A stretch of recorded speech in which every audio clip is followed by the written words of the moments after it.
the first suggestion was to ban me from the sport for 1 year. From the sport? From the sport. The sport of water skiing. From the sport of water skiing for 1 year. That was the first suggestion. On today's episode of the Grad Matters podcast, we welcome on a very special guest, professional slalom skier, Freddie Winter. That's right. We got another slalom skier in the booth today. Really good chat with Freddie. We talk initially how he got into water skiing over at Thorpe Lakes in the UK.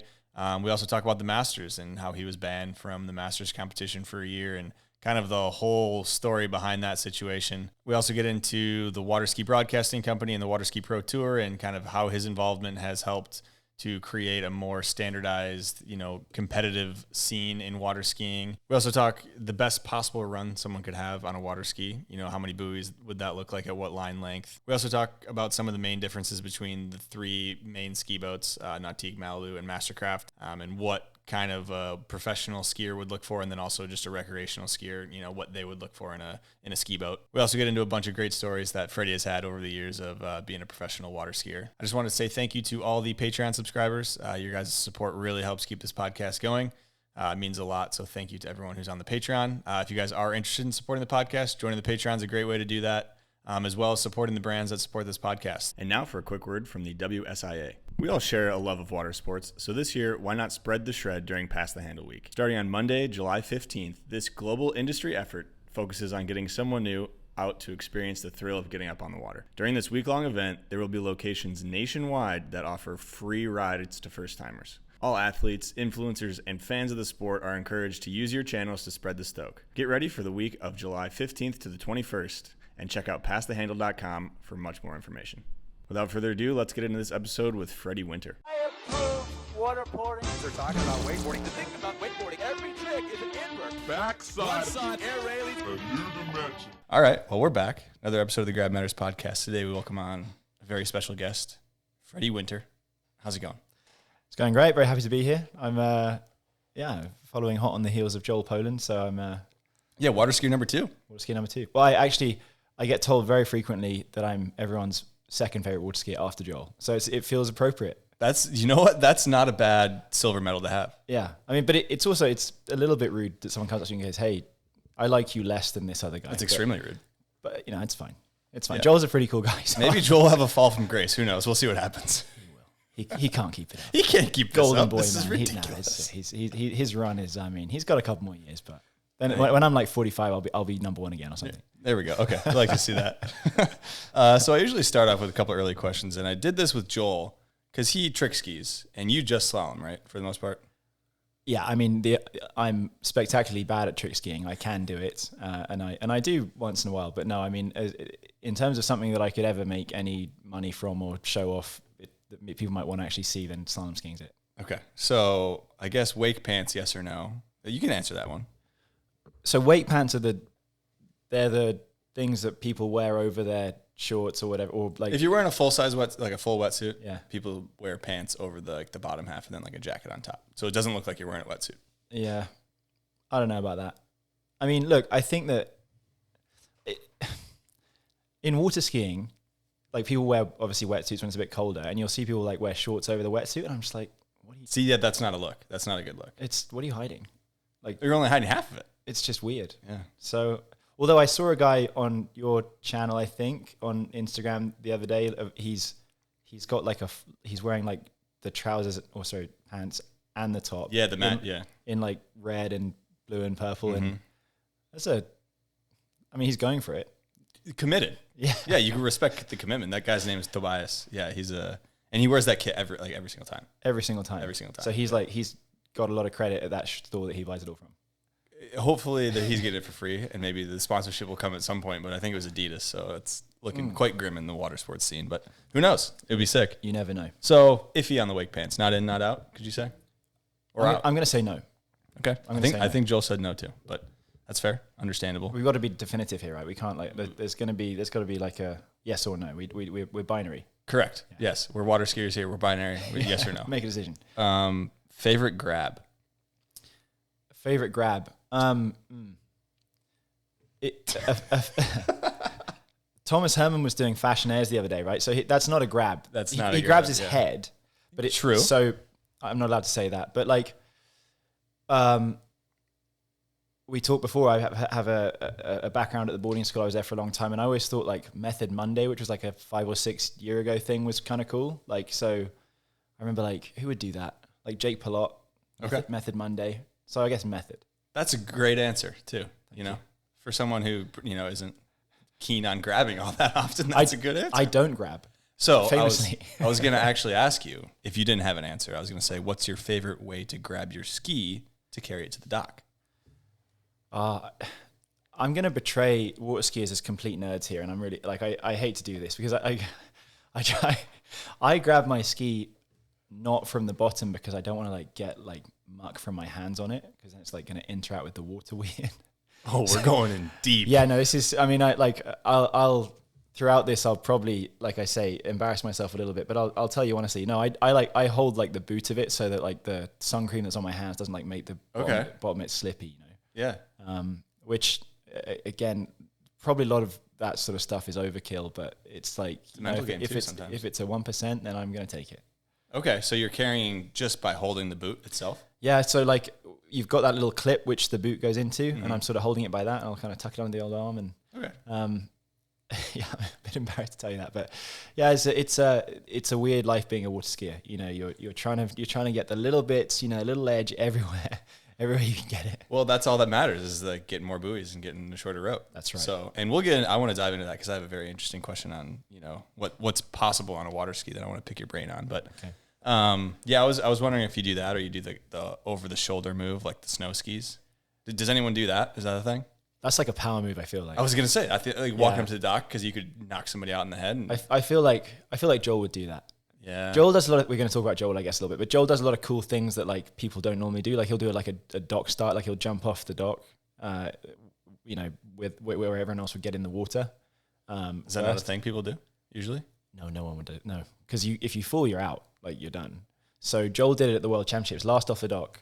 It was I don't know, 8 months ago, last October.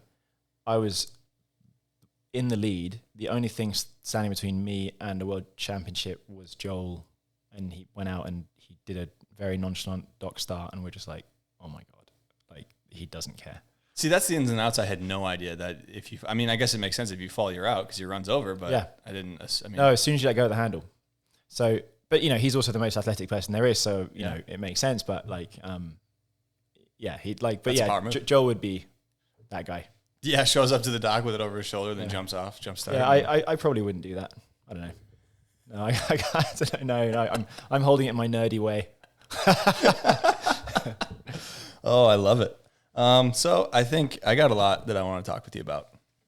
Water skiing, you know, a lot of water skiing stuff, but I think we quickly jump into the early days because we were talking off camera about how you got into water sports and, you know, growing up at Thorpe Lakes and all that. So just kind of run through the early days in the UK, kind of get into water skiing. So same as everyone, mum and dad, they were down at, dad learned to water ski, I don't know, quite a long time ago in Greece. Then he met my mum, he introduced her to it. They were skiing down at Thorpe Lakes every weekend. And so I was just, when I was born, I was tugged along and taken to ski, and after I think I was 4 years old, I was put on the water and I liked it and carried on. And yeah, I mean, I skied from there every weekend through the summer, and then like until I was I think 10, and then 10 I did the whole year. So you know, I was given a dry suit for Christmas or whatever, and you know, went through the winter, and yeah, it was, you know, did the whole cold thing. Yeah.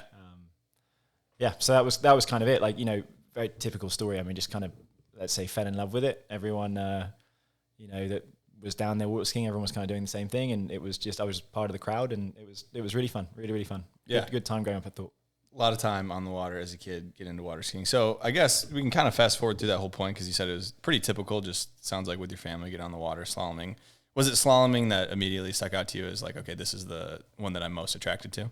Yeah, but like, so, I mean, it is 3-event water skiing, but basically if you take every water skier in the world, 95% of them, I would say, only slalom skis. So, you know, and you're not, it's unusual to just trick ski or just jump ski. I mean, there's maybe a few more just jumpers who are kind of like, they're the hardcore, you know, they're not interested in this loser slalom ski stuff. But no, I just didn't, there wasn't really many people around me that did anything but slalom skiing. So actually, like, I got to be kind of 12 years old, 13 years old, and at that time, it's slightly different now, but at that time you sort of had to, if you wanted to be like picked to go in the British team, to go to like a European Championships or whatever, or World Championships in the age divisions, you sort of needed to be a 3-event skier because the team would get points for the amount of events you were in or whatever, so it would all sort of accumulate. So I was told, oh, you're never going to be put in the team or be any good, and get all those opportunities if you don't trick ski and jump. So then they put me on a trick ski, which I just looked at it, and I mean, sorry, but it's so nerdy. I mean, it's unbelievable. I mean, look, I have a You're preaching to the choir about trick skiing, dude. Yeah, well, I have a different view of it now, because actually, like, trick skiing, and your audience will not appreciate this, and I understand why, but like, it is actually, if you understand it, it's pretty cool, and especially it's cool now. There's a lot of really cool, young skiers doing wild stuff, and I guess also because I've tried it and been so bad at it, it's hard. I understand how hard it is, hard. and to see what they do, it's outrageous.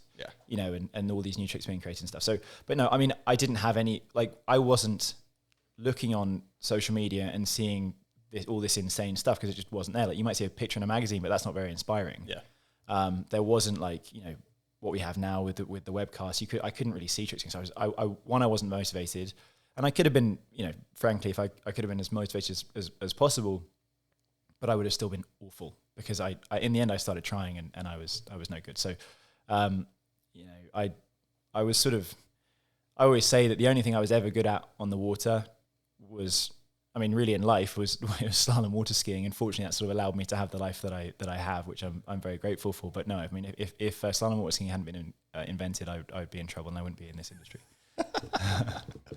Yeah, that's fair. I mean, yeah, trick skiing is definitely hard, but I think slalom skiing to me is like the sexiest of the three. It's like, I mean, jump for sure, it has the allure to it, but slalom skiing to me has the acceleration, the speed, the easy to understandness of getting around the buoys and all that stuff. So yeah, that would make sense as a kid. I'm really happy to hear that, because most people say jumping's cooler. See, and I disagree. I don't think jumping is as cool as slalom skiing. That's why I'm here, man. I'm in the right place. Spreading the good word of the buoys right here. I mean, I'm not taking anything away from jump. It's just kind of like, to me, it's like almost like a circus type, event situation. And then slalom. It's so one-dimensional, mate. Boring. It's just boring. Yeah. I mean, just went off the jump again. 250 feet. Who cares? I was talking to Brooks, and he was curious on hearing about how you've adapted and evolved your skiing over the years, in both regards to your style of skiing and then also your setup. And he was wondering specifically about, your boot situation. So I don't know if you can touch on that a little bit. That's a good question. And again, you had Joel on a few weeks ago, and he was explaining the different setups. But basically, so you have two different potentials, and one is single boot with like a loop on the back, which is called a kicker, or double boots, and that was more kind of an old school thing.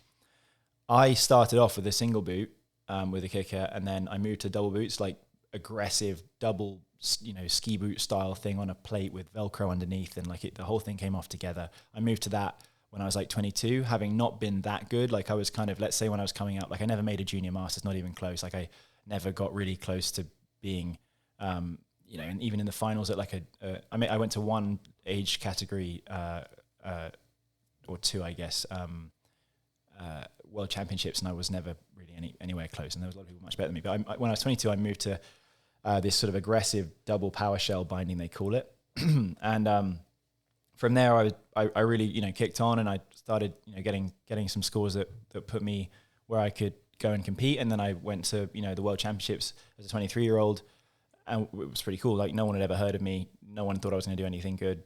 And I was skiing really, really well leading into it. I got a medal. And that was a cool old thing. I called my mum the week before. I was training out here in Florida, and I said, I think I'm going to get a medal, Mum. And she goes, oh, that's great. She puts the phone down, tells my dad, oh, poor him, he's going to be so disappointed. So not even my mum had faith in me. But anyway, from there, like, fast forward, like, 4 years, I get to 26, and I'm doing really, everything's just been up and up and up. And I'm, another World Championship medal, and, I got a European record, the best score that ever happened by a European skier. And then a week later, I broke my ankle and busted my, and the ankle wasn't the bad thing. It was, I busted my deltoid ligament, completely fried it, and had to have it, surgery and all that sort of reattached. So at that point, I was kind of, I knew that the World Championships, which was my dream was to win, was 1 year away, and I had 4 months where I had to get back through recovery. So I'm like, well, I'm not going to change my boots now. I'm going to keep them, because I knew that boot setup wasn't gonna, because it sort of didn't release from the ski was the issue. Okay. So I in the crash, like if you saw it, you would go, oh, it was a nothing crash. I mean, I've had far worse that have had, been absolutely fine, but I came around the buoy and the thing kind of like the tail popped out, and then the front of the ski came towards my knee, and it kind of overextended my ankle, and that's what broke it. So from there, I had to change. I stayed on that setup, won the Worlds 13 months after breaking my ankle, which was really, really cool. And then at the end of that year, I'm like, I got to get off this stuff. Because even that year I won the Worlds, I had hurt my ankle again and was off the water 6 weeks up until about a month and a half before the World Championships. So I was like, this is going to end my career. So then I went on to what I have now, which is the front boot, which unclips in a crash and a rear kicker kind of situation. So that's kind of the evolution. I've been slowly modifying it and sort of making it more and more, let's say, traditional. I've got a bit of a sort of heel cut, which I can kind of, just makes me comfortable at the back. But yeah, it's pretty standard now. I might have a stupid question here, but and I don't think I asked this to Joel, but how does the front boot know when to eject, and how does it not eject at the wrong time? Good. It is a good question, but basically you have a spring. It's got a spring in the back, and so it's like, I'm trying to think of like an equivalent, but yeah, I mean, like in a snow ski boot, like it takes a certain amount of pressure for it to pop off. So can you set like the din on a snow ski? You do the same thing. Exactly what it is, yeah. And so you kind of have like it's rated out of, I don't know, 10 or whatever, and you should have it really between like 4.5 and 6. And so yeah, you'll just come into like a buoy and you have a crash and it unclips. Yeah. And I crash a lot, and people would say that I'm maybe the best crasher, on the circuit, because I'll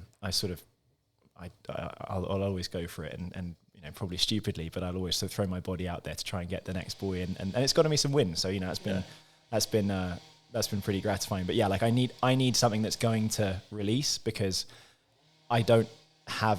That's going to sound pretty lame, but like I don't have that sort of second gear, like where I want to, if I'm going back off, right? Yeah. So I'm not going to back off. Yeah. So I need the ski to come off. Yeah. And then there's some guys I ski against who have in my opinion, very dangerous setups, but I guess they're just better at kind of going, okay, well, we'll leave it for today. But that's not me, and I need to be able to go and go for it as much as possible. Yeah, absolutely. That's interesting, because I was always curious on how that worked in the terms of how the boot worked, because. Am I correct in saying that everybody who rides or skis slalom has that eject type boot? No. So I mean, there's the guy who won the World Championships in 2019. In doing it, he like destroyed his foot, because he has like I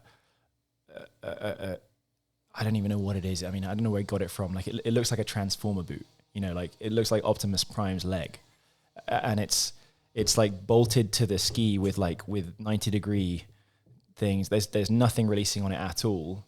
And it's this tall. And I mean, he's a great skier, but it scares. And to get into it, he drills no way. Yeah. I'm forgetting the name, but like that you put a drill in it and like it tightens up. Yeah. Like whatever that would be called.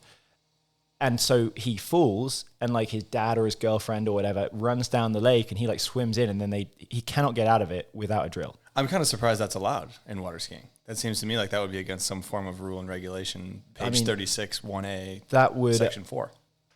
That would assume that there's someone in control of the top of the sport, but we don't need to go into that. Oh, that was good. Okay, so I guess I did want to talk, because this last week, for the listeners, about a week ago was Masters, which is one of the bigger tournaments. I wanted You're already laughing.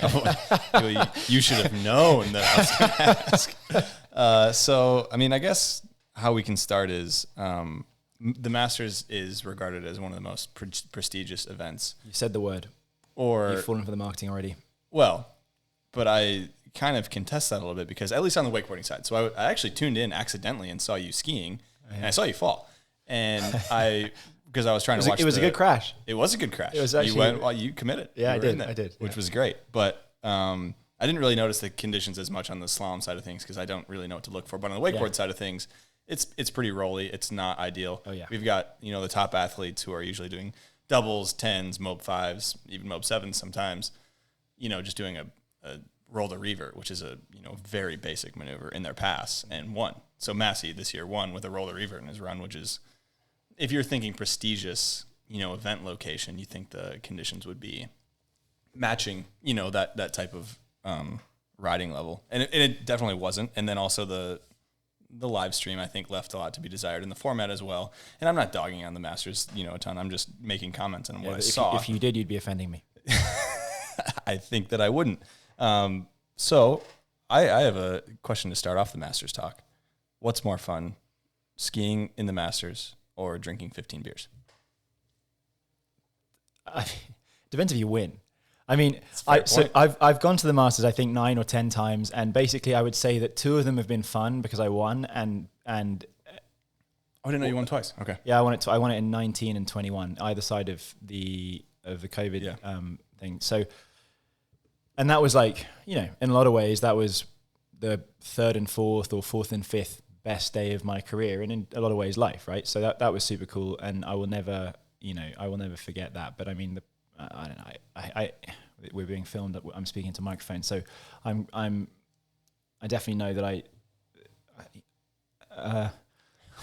we're dancing right now. I don't want to upset certain people that might take offense to what I have to say. So, but I think what you're referring to, I went to the Masters 2 years ago, and there was a situation where there was... let's just run through that situation. So I was going I won in 19, won in 21, and I was going in 22 to win it 3 times in a row, which would have been pretty cool for me. I was, certainly, cool, yeah. Certainly a big aim. And I was skiing well enough and all that sort of thing. But just to give you the broad facts without kind of dialing down, because the story I think has been told in other places, but basically, there was a call which would have put me in or out of the final.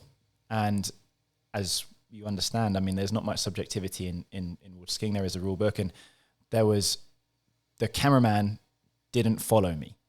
I was over there and the camera was facing that way. And there was a lot of contention on if I went around buoy 6, which would have basically put me in the final, or not.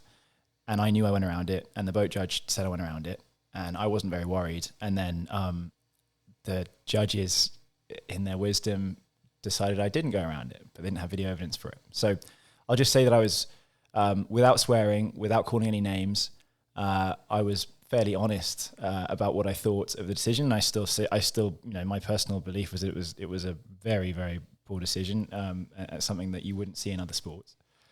And then from there, From there, I was told by the judges that the sponsor, i.e. Nautique, had told them that they had to form a disciplinary process, and from which I was subsequently disqualified from the tournament, which I didn't massively care about because I was already out of the tournament because they judged that they ruled that you were not around that 6 booth. Yeah, so I missed the final anyway. I was like, I don't care. I mean, you come 5th at the Masters or you don't turn up at all. Actually, it's better not turn up at all because you don't pay your entry fee. But yeah, I was 4th. You get paid. So and I was already out of the. I was trying to win 3 in a row. So like that dream was gone. Yeah. Problem was then it got referred to the International Federation of water skiing, IWF, which is has a presence in wakeboarding. I'm not sure a hugely massive one as I understand. You'd know much. Not incredibly popular either, but yeah. Yeah. Well, anyway. And then unfortunately there was like a situation where I was told by one of the people who were part of the conversation, one of the judges out in the Masters, he told me last year that the first suggestion was to ban me from the sport for 1 year. From the sport? From the sport. The sport of water skiing? From the sport of water skiing for 1 year. That was the first suggestion. He told me that last year, and my jaw fell on the floor. I mean, I could look. People can take my word for it. I can tell you that I had my girlfriend at the time on one side, who was the first person to call me out on if I was ever being too much, and Brooks Wilson, good friend of mine, also someone who's many times called me out on if I've not been acted in the correct way or whatever, and notoriously honest. Very honest. And they stood either side of me and with the judge over there, and they both said that I acted absolutely fine. And considering what I was being told, and then had to hire a lawyer.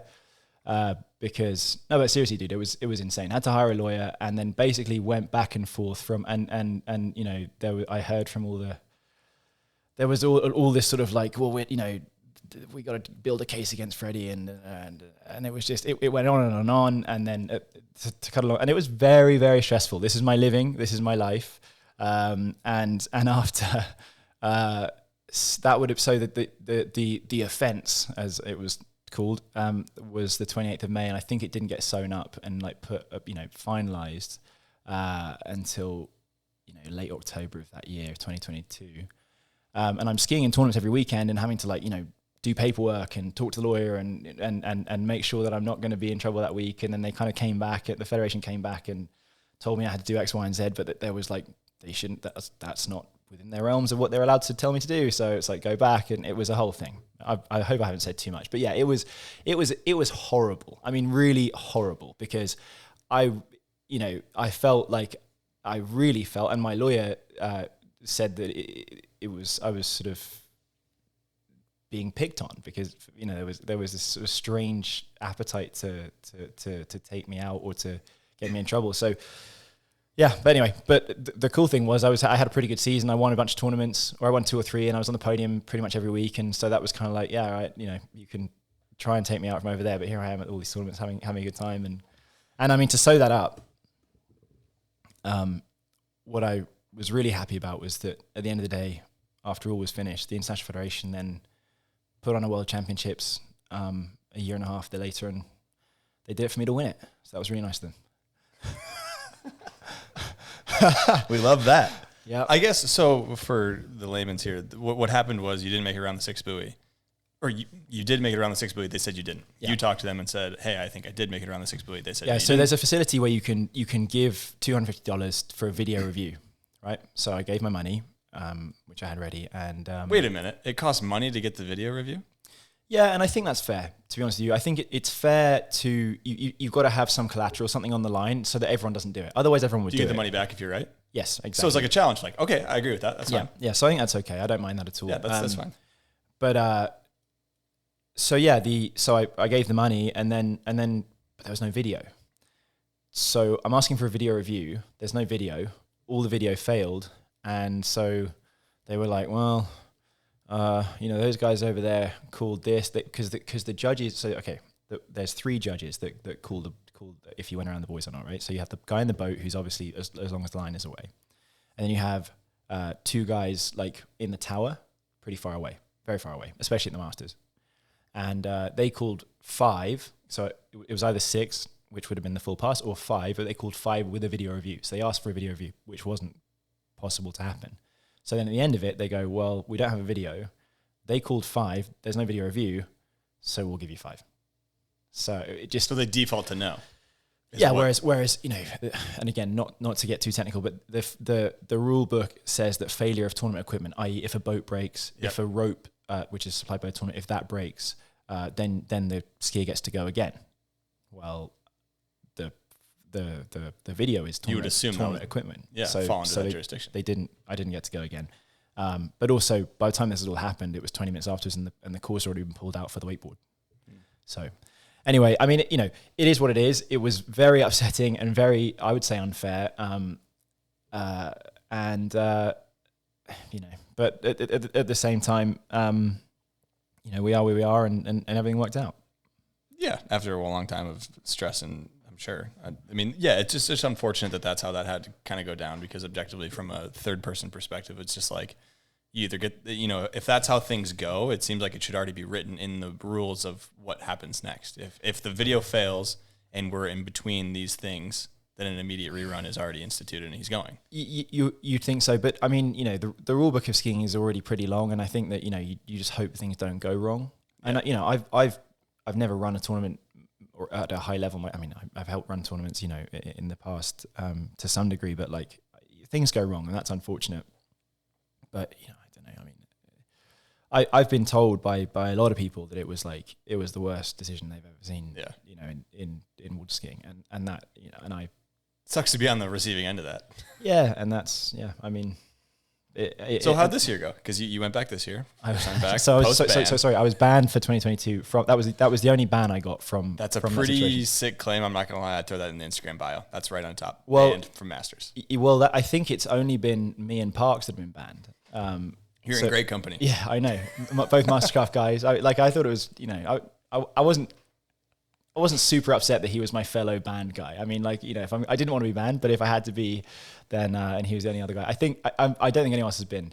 I know Drew Ross, who's a skier. He didn't get let. He was not allowed to ski in the final because he missed the boat parade, which was but a number of years ago. But we got some rules at Masters, baby. Yeah, you got to turn up.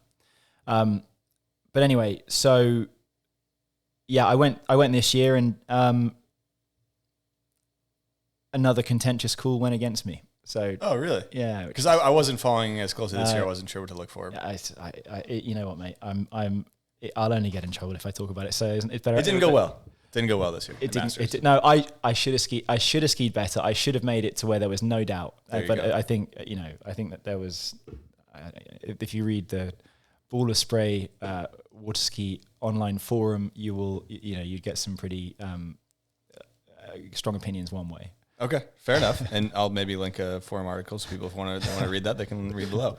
But before we move on from the Masters, there is one thing that I read, and it's this website called Return to Baseline, which, for the non-water skiers is actually a pretty interesting, I guess, journalistic take on water skiing. I love it. I really love it. It's funny. It's kind of, we've been texting back and forth on Instagram. I mean, I've thought for a number of years, I don't know, 10 years ago, I kind of realized that the best thing that can happen in water skiing, wakeboarding, whatever it is, or if anything that aspires to be a real sport, you have to have journalism, because that's what stops federations, companies, whatever, from just doing nonsense, because there needs to be sort of almost a collected central place where people talk about things and discuss the good and bad in the sport, so that it's almost a course correction. I think that the magazines weren't good enough because they're basically controlled by all the companies. So I think what you're doing, what Return to Baseline's doing, and actually just all the podcasts, all the webcasts, and actually the fact that I'm not super familiar with how you guys, how you broadcast all your stuff in wakeboarding, but it's super cool. We're on webcast every week, and we're given a microphone and we're asked about stuff, awesome.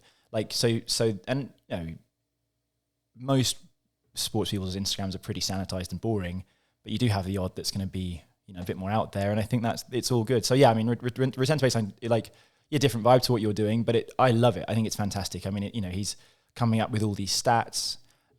He's got all these ideas, he's finding all the patterns and writing really good articles about all the stuff that's happening, and it's I'm excited about it. Yeah, and for someone who's not super into water skiing, there are some articles that pique my interest of just objectively good journalism, where it's this is an interesting topic and you're writing about it in a good way. And he can write. He can really write. Because there's nothing worse than someone thinking they're a journalist when they can't write. But this guy can write. He can write, yeah. Great, and he kept me intrigued. Yeah. But before we move on from the Masters, the one article that I did read was the qualifying process for this. And this isn't maybe Masters specific. This was just the example. But he was talking about how maybe that should be or could be better in terms of how you qualify for the Masters. He said it was like a Florida-centric qualification process. So I don't know if you can touch on that a little bit. I'm not very popular with the guys at the Masters, so I'll just keep it very, very, very broad here. But basically, it used to be that we had what was called the elite list, where every tournament that you would go to throughout the year would give you a certain amount of points if you came, in the top 20 or whatever it was, and then at the end that was tabulated, and at the end of the year you would have a 1 to whatever list, okay, in terms of how well you did across the year, and everyone agreed that was the way that the best guy was always first and second best guy was always second, and it might be close, but you'd kind of always it would land in the right way. It was well calculated, etc. Yeah. So it always was that the top 7 from that list would go to the Masters. That would be decided, whenever the last tournament was of the year. So let's say it was 15th of October. 15th of October, you're going to Masters. You can start planning for the next year. Okay, and then there was a last chance qualifier the week before the Masters, where they would hold one spot. And it was always quite difficult to get because you had to win the tournament and get a certain score, but you could get your way in. So there was always room for that one guy opportunity who's on form, or whatever, guy or girl, whatever. So now, even though there is this elite list fell away across COVID, and it was replaced by the Waterski Pro Tour, which I had something to do with, actually. I mean, I helped form the Waterski Pro Tour with a number of us. Brooks as part of it, a number of others.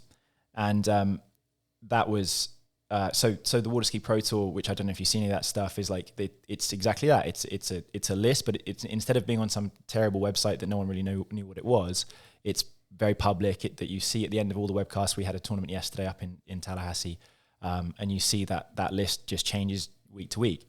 Well, that's not being used anymore, which everybody, all of my fellow skiers that like aspire to be like the best in the world, they disagree with.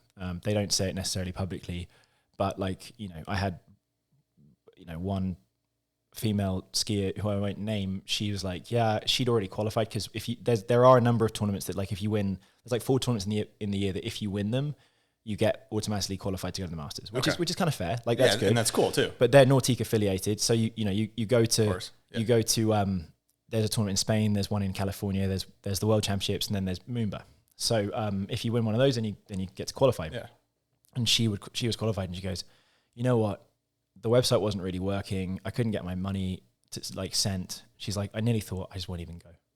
Because people are really sick of it. Because what I haven't said is, right now, you have 2 qualifying tournaments where you've got to go and you got to make top 3 or whatever it is. So there's 8 spots, and they take out the people that have already qualified. So like from those 4 or 5 tournaments, if you whatever. won, yeah. So like if say there's 3 people that have already qualified from those tournaments, and there's 5 spots left, and then they just do 2 tournaments in Florida, like 2 and 3 weeks or 1 and 2 weeks out before the Masters, and then if you go and get in the top 2 or 3 or whatever it is, you go to the Masters. Yeah. Well, basically everyone that I talk to in skiing says that sucks, because you like Thomas de Gasperi, who's a big name in water skiing. Like he's won 2 world championships. He's won Moomba 3 or 4 times. He's won the Masters before. He didn't go this year, and he didn't go 3 or 4 years ago, just because that sort of like turn up and get in the top 3, like he just didn't happen for him on the day. Sucks. He didn't have his best couple of tournaments, but like, whereas previously it was, you do a whole year, and so you could have a couple of bad tournaments, you have like 3 or 4 good ones, then you make it into that top 7. Yeah, the standings. You're high in the standings. You're good. And I mean, it's like in any sport, it's not like across a whole season you're going to get the average will even out. Golf seems like a fair comparison to me, like the FedEx Cup, where it's like, you have a good tournament, bad tournament, it's up and down. But if you are within 52 weeks doing well, it's fair to say you should be in the end there. Exactly. And that's and I think that's a really beautiful thing. Like, it was aspirational. Like, you start the year like, okay, right, I want to go to these tournaments, and like, you set your, like, you obviously want to win all of them or whatever it is. Or if you're coming up, you're like, oh, I want to make the Masters. Like there's guys that I ski against every week. They're probably not aiming to win tournaments because they're maybe not, they feel like it could happen, but they see that there's a lot of guys that are better than them, but they might go like, I want to make the Masters, and that's what they used to do. They used to travel around the world and, make top 5 every time or top 6, and that would average out and they would get to go there. Well, now it's like, then they got to now fly to Florida for a month if they're from Europe or from Australia or, even from, I don't know, Wisconsin, wherever. Like you got to come to Florida for a month, train, go to these 2 tournaments. If it doesn't work out, I'm sorry, mate. You know what I mean? So it's a bit rough. But I see it on the wakeboard side, right? You're qualifying via video. Like that's an odd process. I don't really understand that. So yeah, and I'm not a huge fan of that either. And that's it's an interesting kind of situation how that goes. And different can of worms, I guess. Because I was talking to Thomas Herman recently, and he was telling me that like he submitted a video from like the previous year, and it wasn't like in the right, and so he didn't get in, and it was a whole thing. And I don't know, that to me, at least we're doing a competition. Yeah, you know what I mean? Sending in video, that's kind of rough. Like I'm not sure. Well, wakeboarding is also weird because it's all subjective. So then you send in this video, it's subjective, and it's, I don't know, it's a whole different thing. But to me, I think for the easiest for the fan to follow is something like you were saying, where it's like, or the golf FedEx Cup, where it's like, okay, we have the top 10 guys over the course of the year. Those are the people that should be in.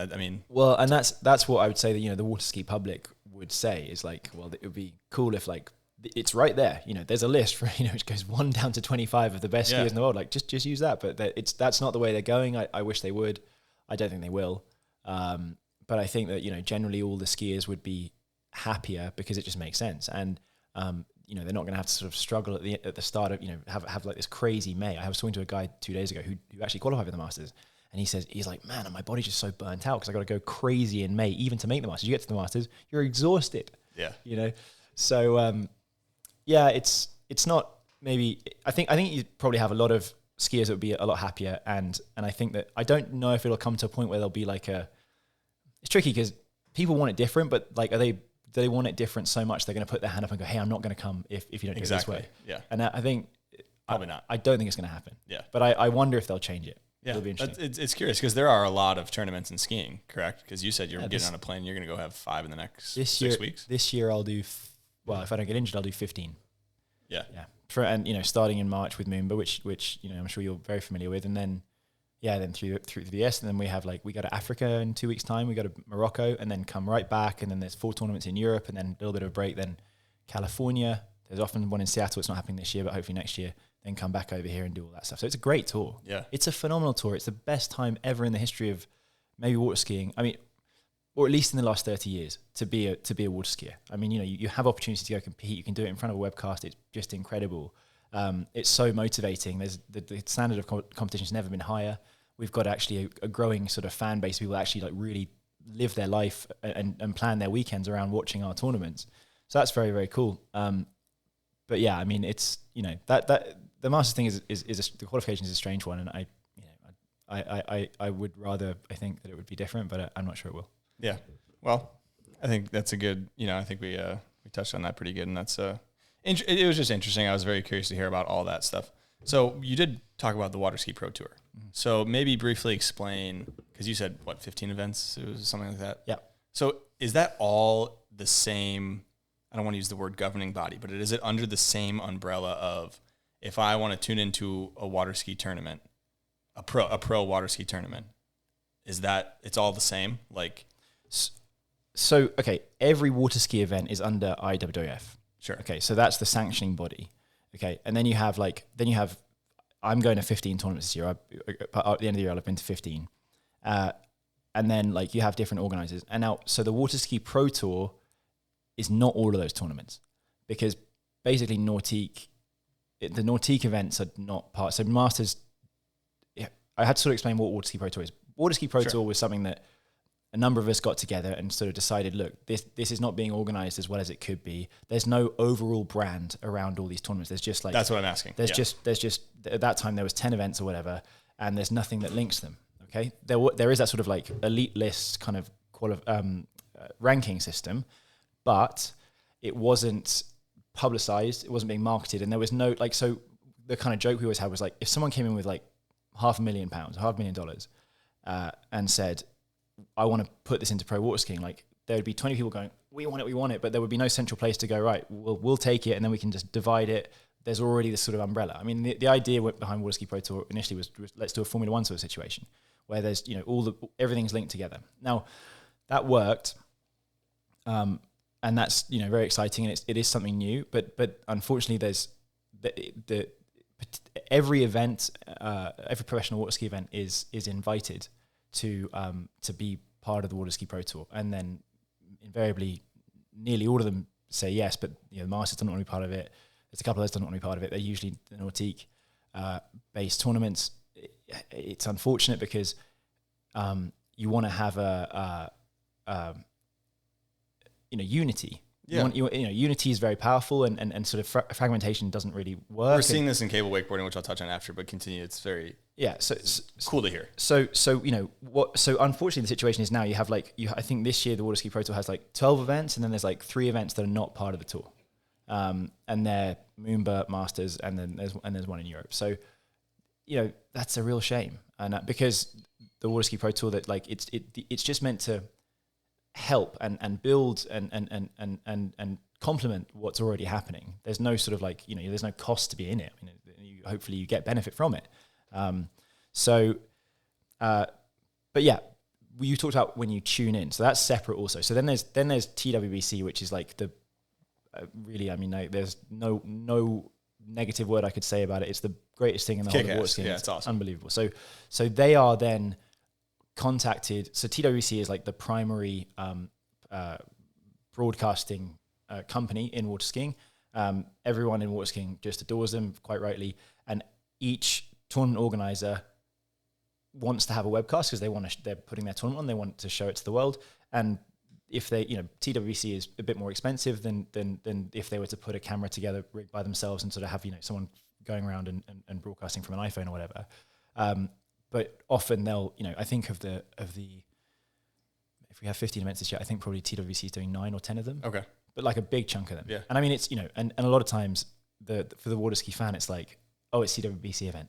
I'm going to watch it. Not only am I going to watch it, I'm going to freak out about it. I'm going to sit there and have it on, all day, and see all the interviews. And I mean, it's great. It really is amazing. How awesome is that to have that brand of TWBC to do that? Because you can't ask for anything more. No, I mean, you really can't. I mean, and for what they, I mean, they're really good friends of mine. The guy that runs it's a guy called Vince Stadlbauer, and I stayed at his house last night, and woke up this morning and got the trailer and pulling everything out, and it's like they do 3 days there with 5 or 6 staff, and it's just there's cameras everywhere, and there's people holding and there's a guy with a camera rig. He looks like he's got like a stick over his head and holding it like this, and it's great. And they have like Wade Cox, who I don't know if you know that name, but super famous. I've skied with Wade Cox. No, that's unreal because I haven't skied with Wade Cox. That's super cool. That's hilarious. Well, he sat in the boat for me last year actually, which was a dream come true. But he turns up and does the tournament. So,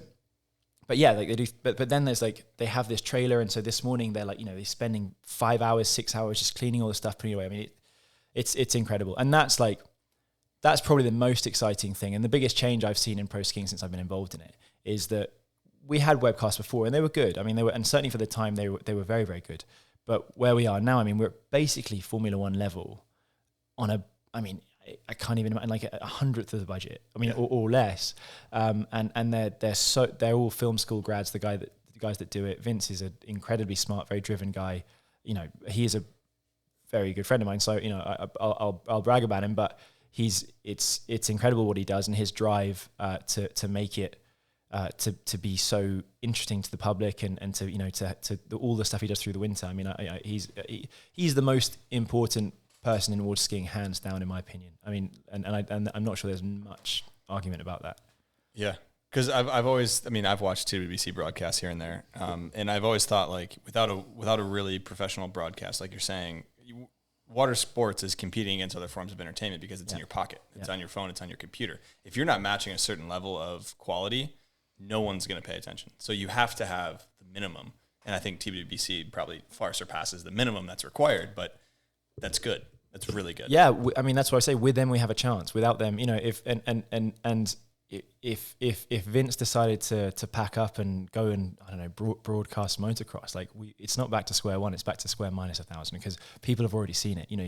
If you see how good it can be, you can't go back to watching the nonsense that we have otherwise. So no, it's the only show in town, and like I say, water skiing is building a future now, but and while Vince is in the sport, has a future, and I think that if he were to suddenly leave, we're tough spot, big trouble. Oh, tough spot, yeah, put it that way. very low key. Okay, I think I do want to touch on that a little bit later, but I think right now we dive into the LF'n Wheel of Questions presented by Liquid Force. The LF'n Wheel of Questions. Okay, let's go. So if you can go ahead and grab that down, we're diving into the LF'n Wheel of Questions. So Liquid Force keeps wakeboarding fun, so we're going to make this podcast a little bit more fun with the Liquid Force Wheel of Questions. Okay. Got a couple different options on there. I think Winter Trivia is on there as well. Okay. Obviously, last name, Freddie Winter. It's kind of a low ball right there for me. So go ahead and give that a spin and we'll see what we get. I got goat. Okay. So I think Joel actually landed on this too, but goat, greatest of all time. Of course. So we're asking water skier, both men and women. And you could go, I don't really know the ins and outs of it. You could go just slalom. You could go 3 event. You could go just in general perception water skier. There's two. So there's the widely accepted goat, which is, absolutely fair. And it was my absolute idol growing up. There's a guy called Andy Mapple. So he was, probably Joel mentioned him. He won 6 world championships, 14 Moonbas, 13 Masters. absolutely insane, and like 167 pro wins or something. How many Masters did you say? 14 or something? 13 or 14. That's insane. Yeah, he won 14 and 13 Masters and a Moonba. I don't remember which way around it was. Wild. but also Moomba, where it's even harder to ski generally. I mean, they used to ski with outboard boats. Like, Kind of sick. You know, yeah, cool, super cool. But I don't, you know, to turn up on a river and ski behind an outboard and win 14 of them, it doesn't. I mean, it's like it's inhuman. So yeah, so he's widely considered the GOAT and a legend of the sport and English. So you know, he was an idol of mine growing up. But I think, you know, and I'm always sort of almost nervous to say this because he's someone I'm friendly with, and so it's almost sycophantic to say it. But you know, Freddie Kruger is. He doesn't do slalom skiing, but to me, you know, you grow up outside of something and then your dream is to get into it. And then you turn up and you get more and more involved and you meet a lot of people that you consider sort of, let's say, idols or people that you looked up to. And, you know, I met a few of those guys. I was disappointed. But like Freddie, who has won, I don't know how his stats, but I mean, he's the jumper, he's had 1 million world records, won 1 million world championships. He's done everything there is to do in the sport. He's still going at the age of like 48 Wild. Or whatever, and out jumping. He won every year of his career since 1995, apart from 96, which is insane up until now. And most like Joel Poland was born in whatever, like Joel, who won the Masters last week, like he was born late 90s or early 2000s. It's insane. So and like I say, you meet all these people, and actually some people let you down, and actually Freddie, like he's my GOAT because I didn't have a relationship with Andy. Like I met him a handful of times. He died unfortunately in 2015. But like in terms of my, I don't think I don't really have it in me. I know that. But like if I was to sort of to be seen as a certain way, like that, Freddie is that guy. Yeah, for me, he's good guy to emulate. He's really yeah. That's awesome. Yeah. Love that. I hope he doesn't watch this because that's embarrassing. Because I really like him, and I don't want him to sort of think. I'm going to clip this and send it to him. Let's. Well, you had a good clip of him jumping, right, a few weeks ago. I did. Yeah, that thing went viral. It went big. Yeah, I had a comment on it, which every day it's got like a few more likes. I'm like, oh wow. Yeah, water skiing does big. I guess jumping's huge. Well, and on the female side, you got a female. Well, I mean, Regina Jaqvist won yesterday, and I mean, she'd be very, very hard to argue against for being, well, she's certainly the best slalomer. She's won so much, and again, she's a handful of years older than me, and she's been doing it since a lot longer than I have. So that's amazing. And then I mean, Jacinta Carroll in jumping, she didn't lose a tournament since 2014. She's won everything so much that she's stepping away from the sport. Like she's just like done it, you know what I mean? And she broke the world record. She went over 200 feet, the first woman to ever do it. I think it was her last ever tournament. She had this incredible run. Like through COVID, she was, in Australia, which was super locked down, wasn't able to ski. Came over to the US in 2021. She won the Malibu Open by, and it wasn't like before. It was not like, is Jacinta going to win? It's like, is she going to win by 15 feet or 20 feet? Yeah, how far is she going to go this time? And so she won the Malibu Open, and then she won the Worlds, and she wanted to break it at the Worlds. Her aim was to get 200 feet, and she had like a 197 or 198 or whatever. But she wanted to break it at the Worlds. She didn't manage it, and then she went to the Mastercraft Pro like a week later. She had like a little, 3 or 4 weeks in the States before she had to go back to get locked down again in Australia. And she didn't manage it in the prelims or the final, but they had it sanctioned for a third round. So she went out again after the final because there was time, broke the world record, floods of tears. I mean, this would be a good one for you to clip. I mean, on the webcast, floods of tears, huge emotional moment. And then, broke the world record, 201 feet, I think, which is just, I mean, it's inhuman because remember, women go a different speed to men and the ramp isn't quite as high. Oh, I didn't know it was different. Okay. Yeah, it's like a safety thing. So Jacinta, everyone always says, I mean, she'd be able to do it with the men. And who's to say if that's true or not? I don't know enough about jumping, but she what she did was insane for anyone to be able to do it at that ramp height and speed. And she's incredibly impressive. But then, I mean, she's younger than me, and she's basically quit. She had a baby, and she's like, yeah, you know what? Like I'm done. She announced her retirement in March. And and good luck to her. I mean, she was unbeaten she didn't do every tournament. She did basically all of them for a number of years, but she was unbeaten from like 2014 to date. That's so fascinating to see such a reign of terror, I guess, of just success. Absolute reign of terror. I mean, like, and it was sort of like, I don't know if you're a Formula One guy, but like the Verstappen thing, it was so boring because he was winning everything like last season, and it was like, well, first is now second, or second is now first, and it was with her, it was like second is now first. And there's girls coming up. There's a girl called Hannah Strautsova from Belarus who's jumping, you know, I think she went 190 last year, so she's getting there. Really, really good. But you know, Jacinta was a trailblazer. Like she was awesome. Yeah. Awesome. Those are some good names. All right, we can go ahead and put that back. Thanks to Liquid Force for the LF'n Wheel of questions there. And we're definitely going to do a quick winter trivia. So obviously last name Freddie Winter. So we're going to hit you with some winter trivia. I got 5 here. First one. Which country is the only one to have won a medal at every Olympic Winter Games? So country that has won a medal at every Olympic Winter Games. Canada? What country? Nope, USA. Oh, wow. Yeah, always on top. Remember that. Right? That's pretty good. In Home Alone, you know that movie? Of course. That made it across to England, funny enough. It was big over here, it was big over We there. ship it over on a boat, I think. We tend to follow you guys A couple little weeks bit, late. Where does Kevin's family end up for the holidays in the first one? Oh, I don't know. He went to New York in the second one. Where does his family end up in the first one? I know. I have no idea. Paris.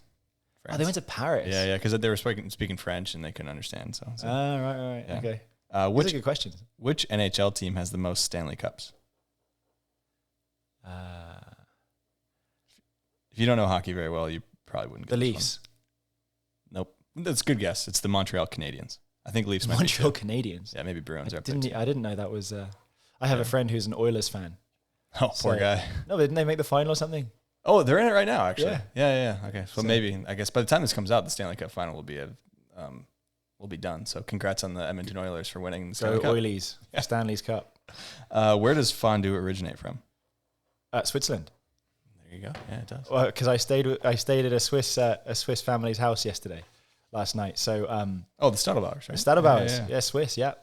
Was Benny there? Benny. No, he lives next door. Oh. But yeah, I was. But no, they love the They love the fondue. They're all over it. Love it. Fondue's good. It's you put a little bread in there, but you can put anything in there. How many sides does a snowflake have? Sides. 8. 6. Close. Damn. Yeah. I was definitely sure I was gonna get that right. Well, maybe I was like, I had it in my mind. I'm like, wow. Yeah. Okay, I can now see it. It's definitely 6. I agree with you. 6. Okay. Well, if you agree with the right answer, that's good. I want to talk setup. So we kind of touched on it a little bit, but I want to talk, the ski you ski on, the rope. I always talk setup with people, and we talk about like stance angles, their board, rope length, speed.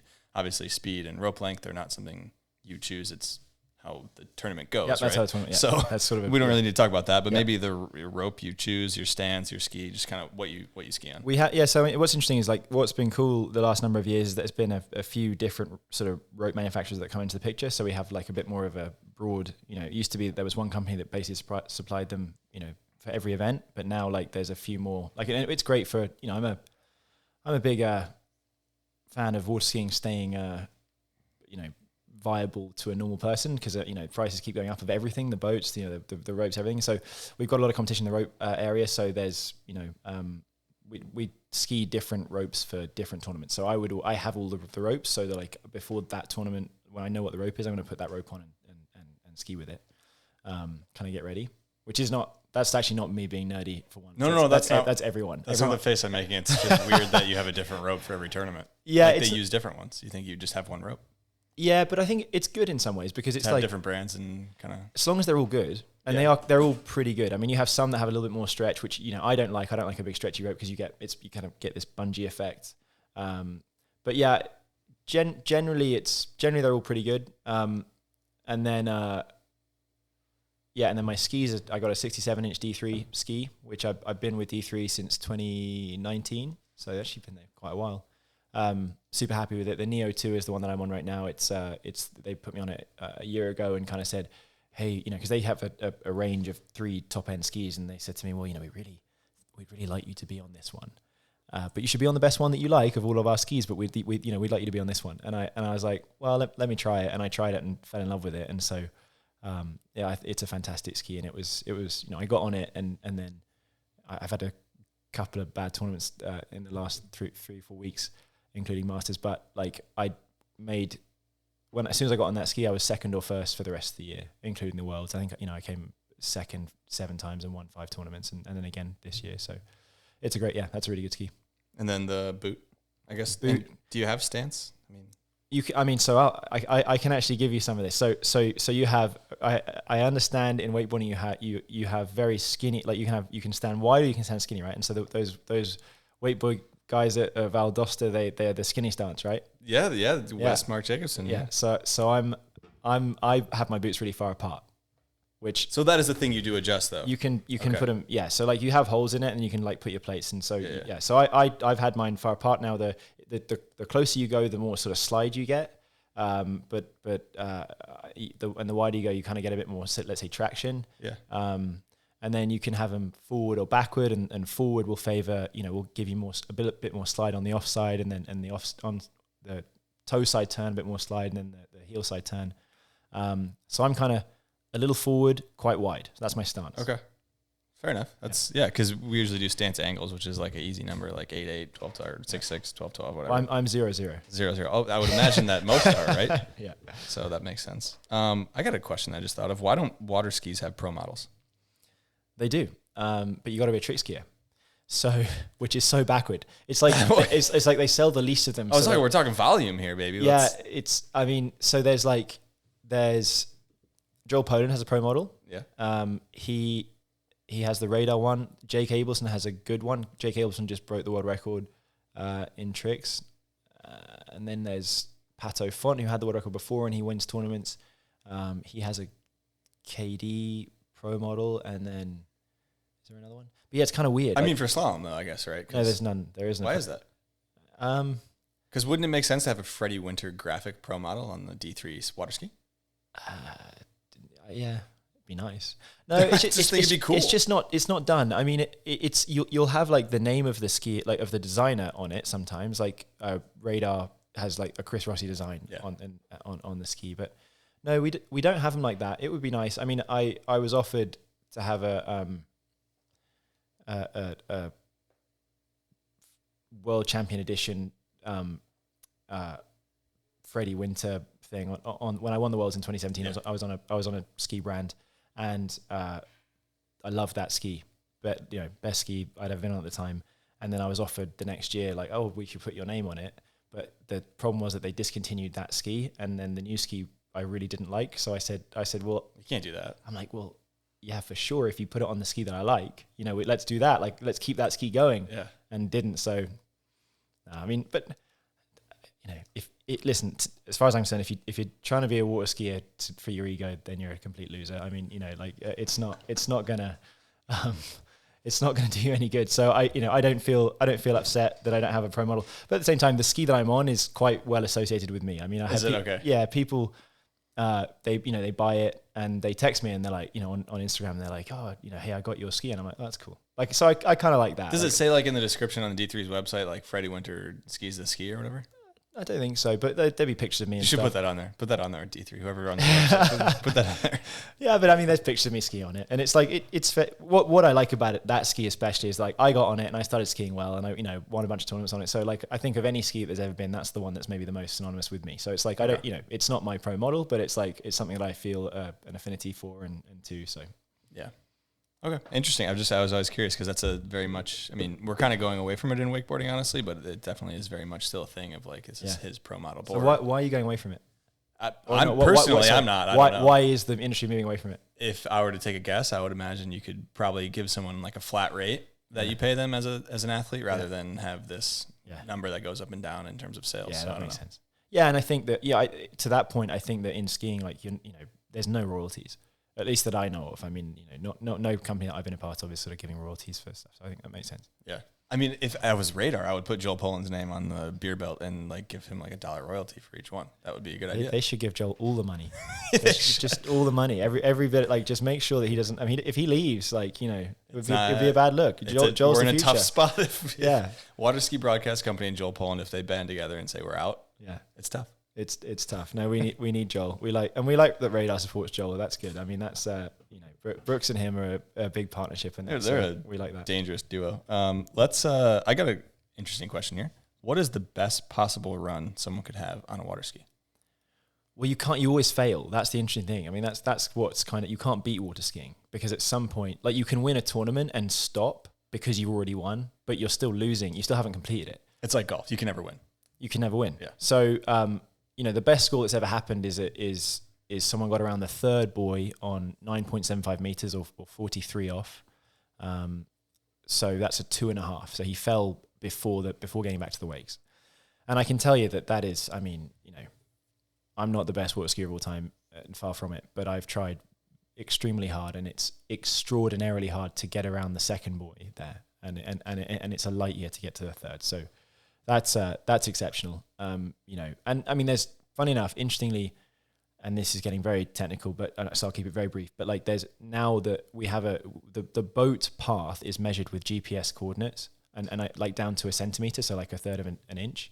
So now there's so much scrutiny on the boat path, whereas previously it was sort of, you were looking from the end of a camera and sort of like plotting points and stuff. So someone was talking to me the other day, and they're like, maybe that score it's been done under a previous like, not rule set, but like, a previous level of scrutiny. Previous evolution of the sport. Yeah. So now that score is maybe very, very hard to get. And I'm not saying it's not possible, but we haven't, that happened in 2013 the first time, and 2015 the second time. It hasn't been touched since. So it's now been, close to 10 years since the last time that anyone's got over to buoy 3. So I'm not, no, it absolutely stands. But maybe like, with everything getting a bit tighter, maybe that's become even harder to do. And I skied back then, and it was impossible back then, right? Okay. I mean, seriously, incredible. So how tall are you? 6'2". So there's a rookie in the NBA. His name is Victor Wenbenyama. He's from, I think he's from France. If he was a water skier, do you think he could do a full pass at 43 off? He is 7'4", which is 2.24 meters tall. Look, is that the problem? Technically, it's possible for me to do it, right? So like if you put the boat down the middle, and but it comes down to technique. Now, the reason that he would be actually at a disadvantage compared to me. Let's say he was in the same shape as you, like the same water ski shape. 100%. The problem is the big problem for him is that his center of gravity is so high. So the taller you are, the longer your turn. Okay, and the higher your center of gravity, and the course doesn't get any longer. So if you have a longer turn, then you actually, it's not helpful to you. You're getting further down the lake before you start moving across. Okay, because you just have to use that radius. Yeah. So then, and also, there's a guy called Chris Parrish who's like, legend of water skiing, but he's 6'5", and everyone said, oh, he's so tall, he has an advantage. But I mean, I watch him ski. I mean, you do definitely have an advantage being taller to a point, but the ideal water skier would be 4 foot tall with 10 foot wingspan, super low center of gravity, super small radius of a turn. Because the taller you get, then the boat's actually pulling you down. Because if you're really low to the water, yeah. So there's definitely a trade off. Interesting. So yeah, I mean, I kind of generally, if you look at I'm an averagely tall male slalom skier, whereas I'm probably above average just in the population. There's people taller than me, there's people smaller than me, but like everyone's saying that, if you're 8 foot tall, you have a huge. It's definitely not the case. And there's definitely there's some guys, a guy called Dane Meckler who's a fantastic skier, really up there in the world. He's a fair bit shorter than me, but he doesn't. He has a disadvantage overall, I'd say, in his height, but he uses his low center of gravity to his advantage. So, he can move forward and backward on the ski a lot more than I can, because if I do the same, then I'm going to, crush the front. Regina Jaquist, who we just talked about, is 5'4", I think. And she's the best women's water skier ever in slalom.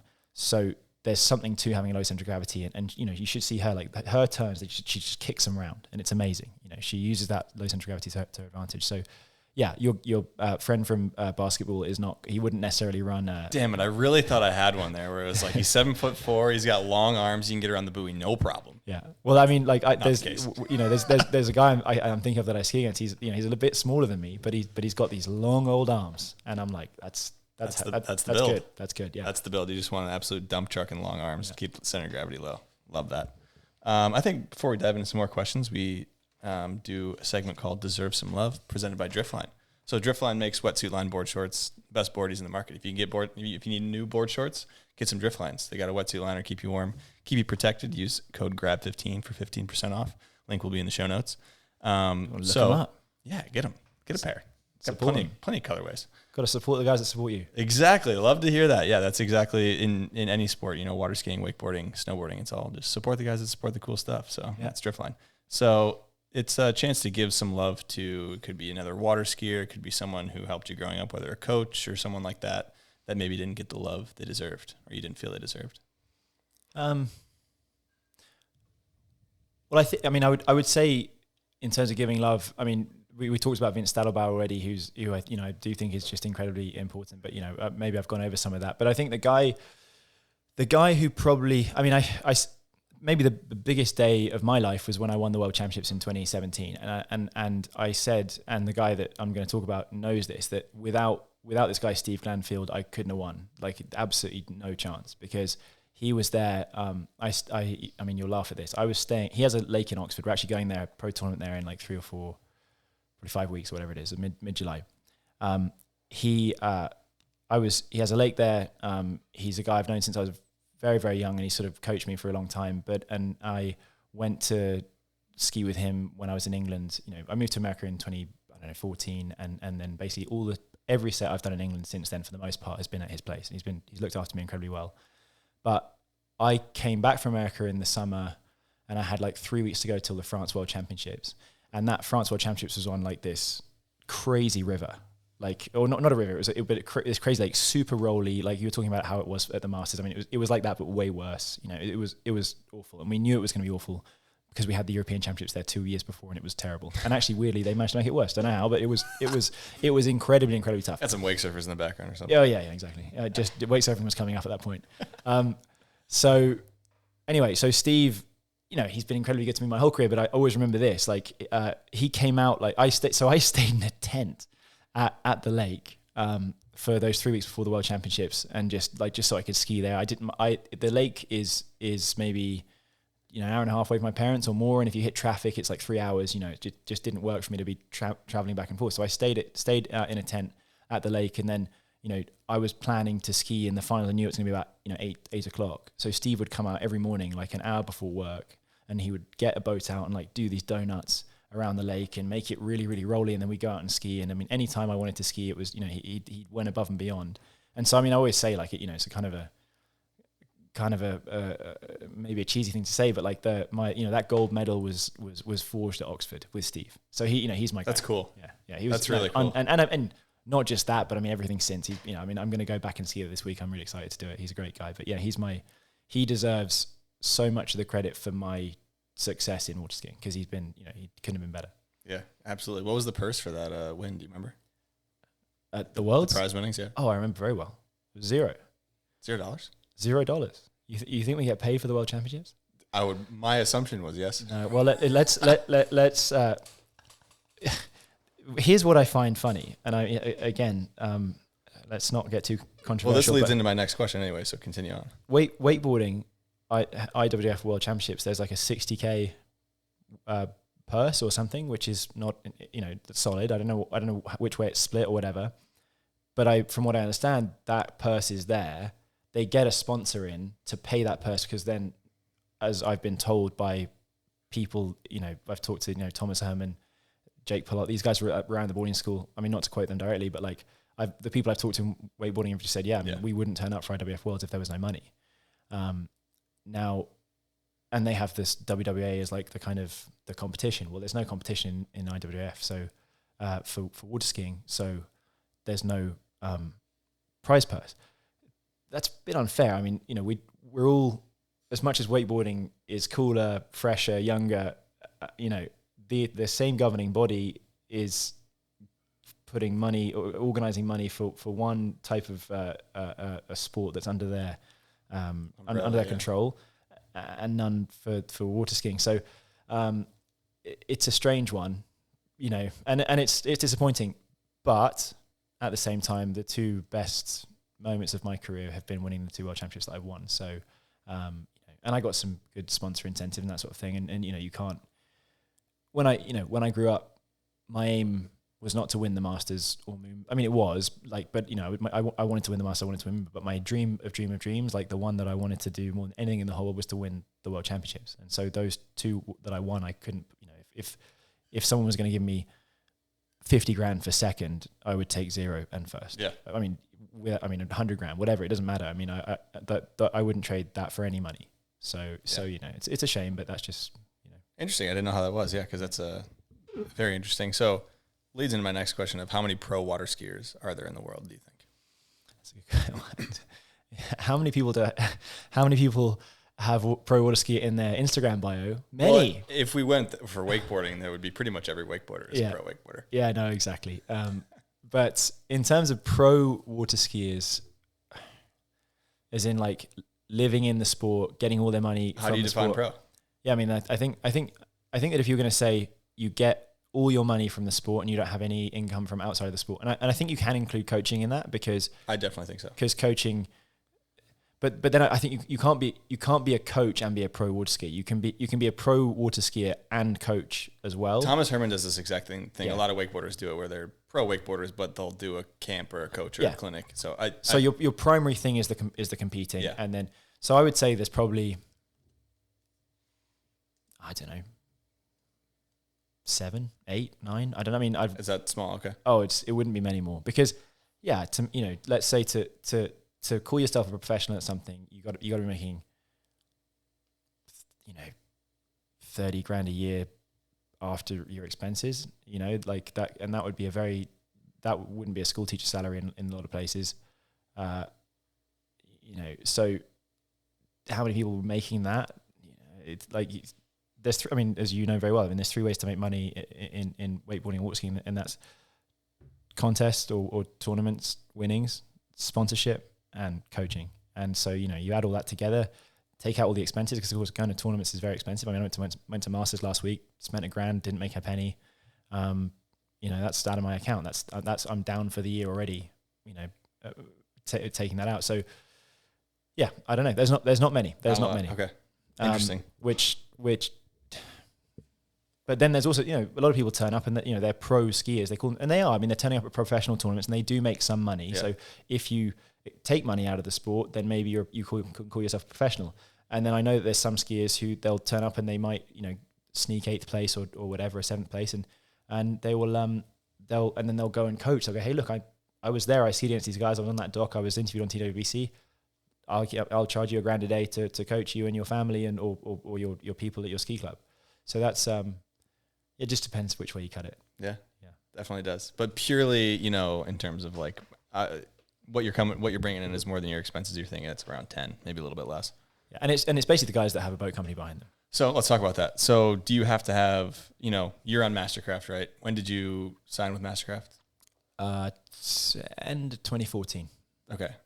I have several questions when it comes to boats and water ski boats, but when it comes to having a boat company behind you, how big is that moment in your career? Because there's not many that I can think of when I'm just picturing in my head. There's 3, Malibu, Mastercraft, and Nautique, right? Yep. So those are your options. Those are your options. And actually this year, Malibu announced that they're not really going to support their boat financially in terms of marketing. So the Malibu Open's gone away.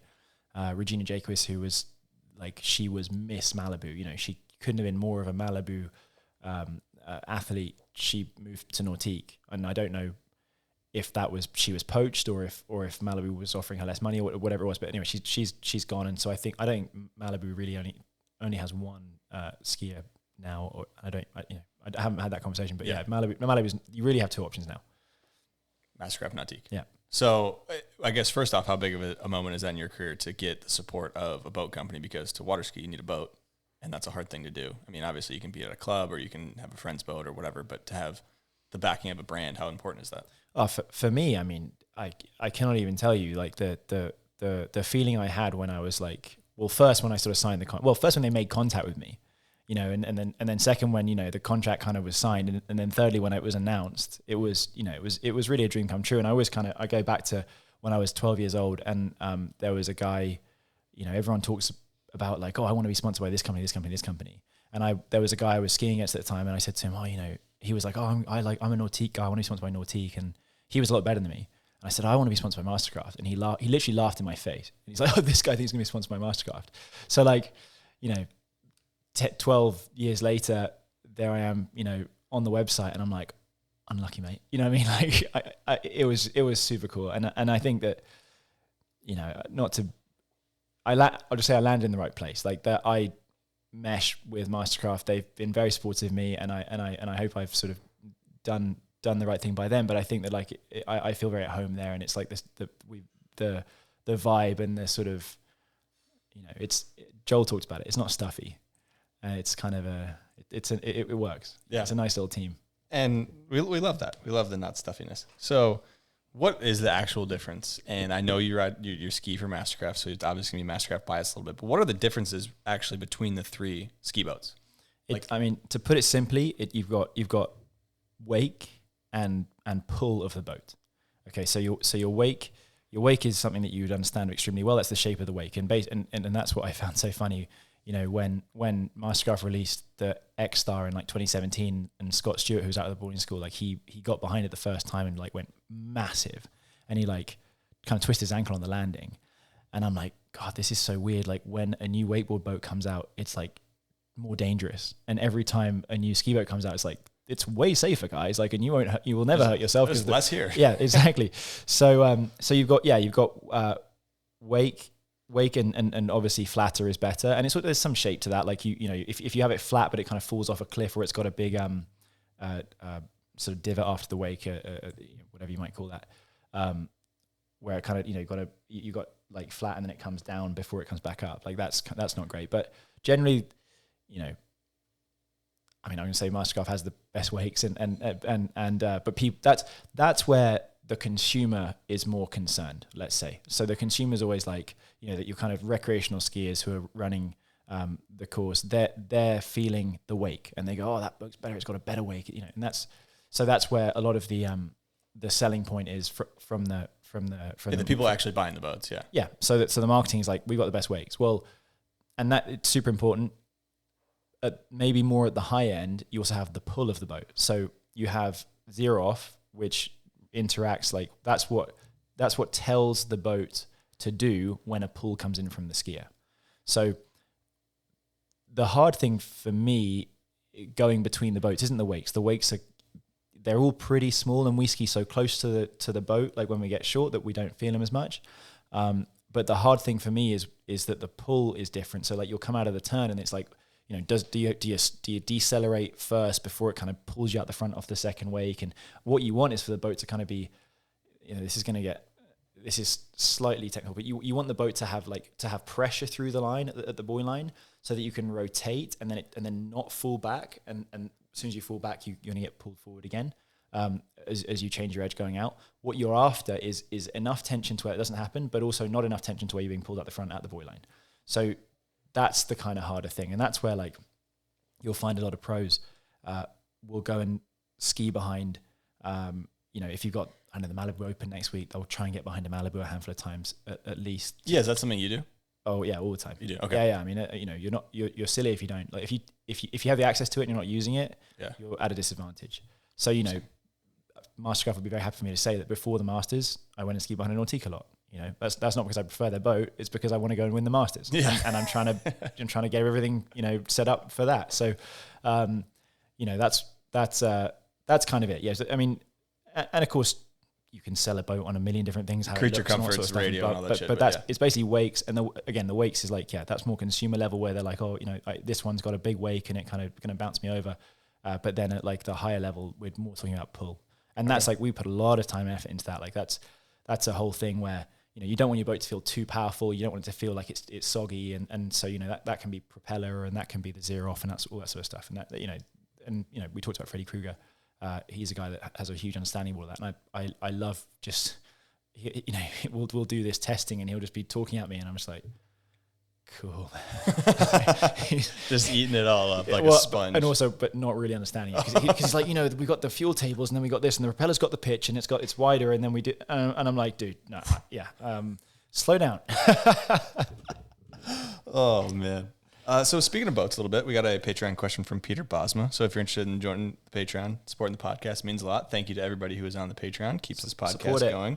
Love it. So what are some of the biggest boat design improvements you've ever seen or you've seen over the course of your career? And then there's a second part, but we'll answer that first one. The biggest boat design improvements. That's a good one.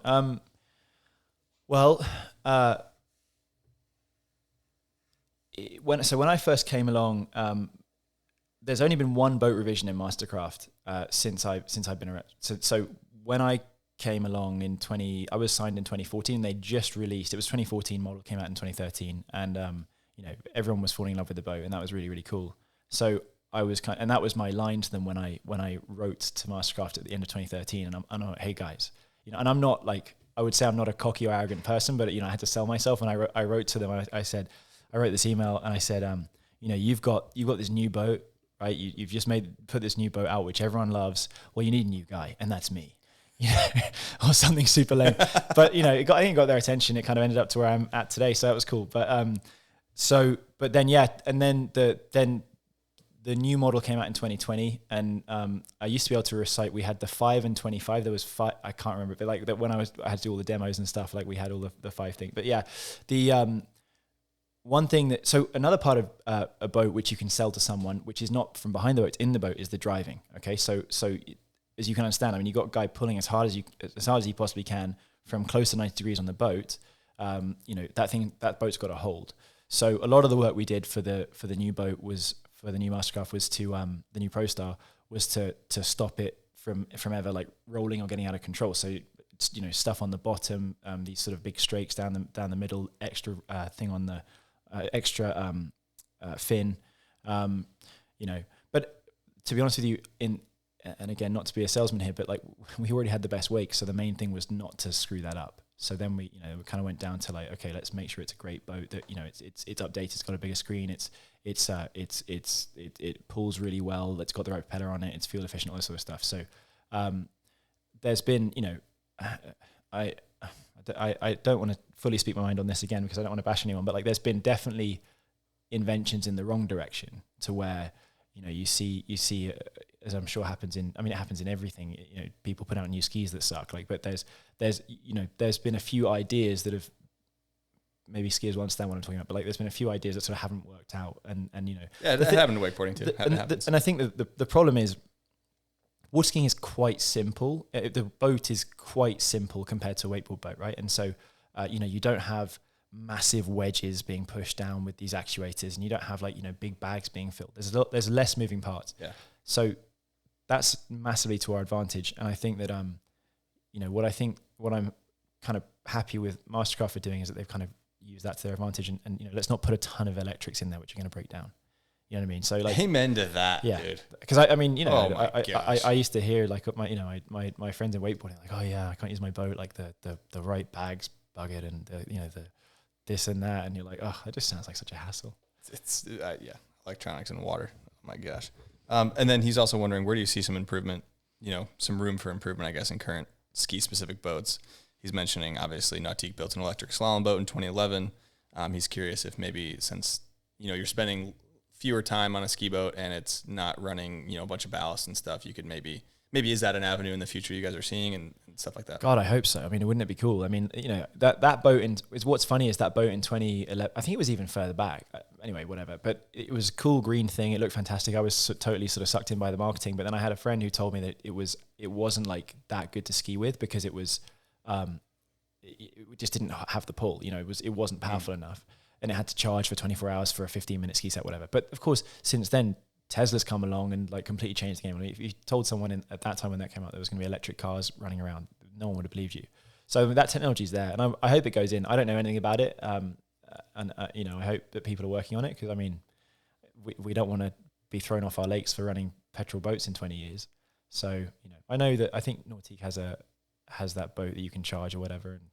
And is it for sale? I feel like I haven't seen it for the public. There's a guy in Germany, I think, that does it, or something like that. You can. He buys the whole. I don't know. Yeah, okay. There's any, but whatever it is. But yeah, I mean, you'd think that would happen, and I think that you have infinite torque with that would work for waterskiing. I mean, the concern is the batteries, and of course, what's good for a wakeboard situation or surf and bad for waterskiing is that the batteries are so damn heavy. So if you're gonna fill a boat from front to back with batteries, that weight's gonna get bigger and bigger and bigger, which is not an issue in wake surfing. It works. It's a plus bonus. Yeah. So I don't know. No one, to my knowledge, is working on it. I certainly haven't seen one, but I would love to. If I could be the first person to ski behind one, I'd be very, very, very excited. It would be cool. I think maybe it's weird thing to say, but it could be the next renaissance in terms of towed water sports to see electric, because I know on big wakeboard, wake surf boats, it's pretty loud. You got a big engine running pretty loud, and it's, you know, it's kind of a pain to lug all the gas all the way down, and a whole sorts of different slew of problems, mentioning obviously getting off the lakes in 20 years or 30 years because they're running on gas anyway. So it's like, it'd just be a cool thing to see. And I have to imagine there's some engineers behind the scenes working on stuff. There must be. But yeah, I mean, like you say, but the problem is electricity and water. I mean, that makes me nervous too. So, you know, there is something to be said for a good old fashioned gasoline, you know, combustion engine. Yeah. Just get rid of all the buttons on the dash. Just hit me with the push to start or the twist start, not the push to start. I got a couple more that I want to hit on here. So how many Waterski brands would you say there are? Because you ski for D3, which when I think of Waterski brands, I think of the two main ones, which is HO and Radar in my brain. Yep. How many other brands? Connolly would argue there that they're involved as well. Well, they didn't come to my brain, so that one's on them. The marketing's not working. Yeah, so that you kind of have like, you've got those would be like the sort of the typical, let's say, I don't say big three, but they're like the ones that you'd find that sell tubes and life jackets and all that sort of stuff. So you'd find them all over the country. Their brand is bigger. Yeah. And then you have like, so D3's almost an anomaly in that it's kind of in that you have the big box brands that have a slalom division or whatever it is, and then you have like the kind of very boutiquey ones that only sell high-end slalom skis, and then maybe in the middle you have D3, which sells very high-end slalom skis, and then trick skis and jump skis. So there's not many sort of 3-event ski companies. You have, I'm trying to think, I think D3 is the only one. Radar came out with a trick ski maybe 8 years ago, and they're very popular.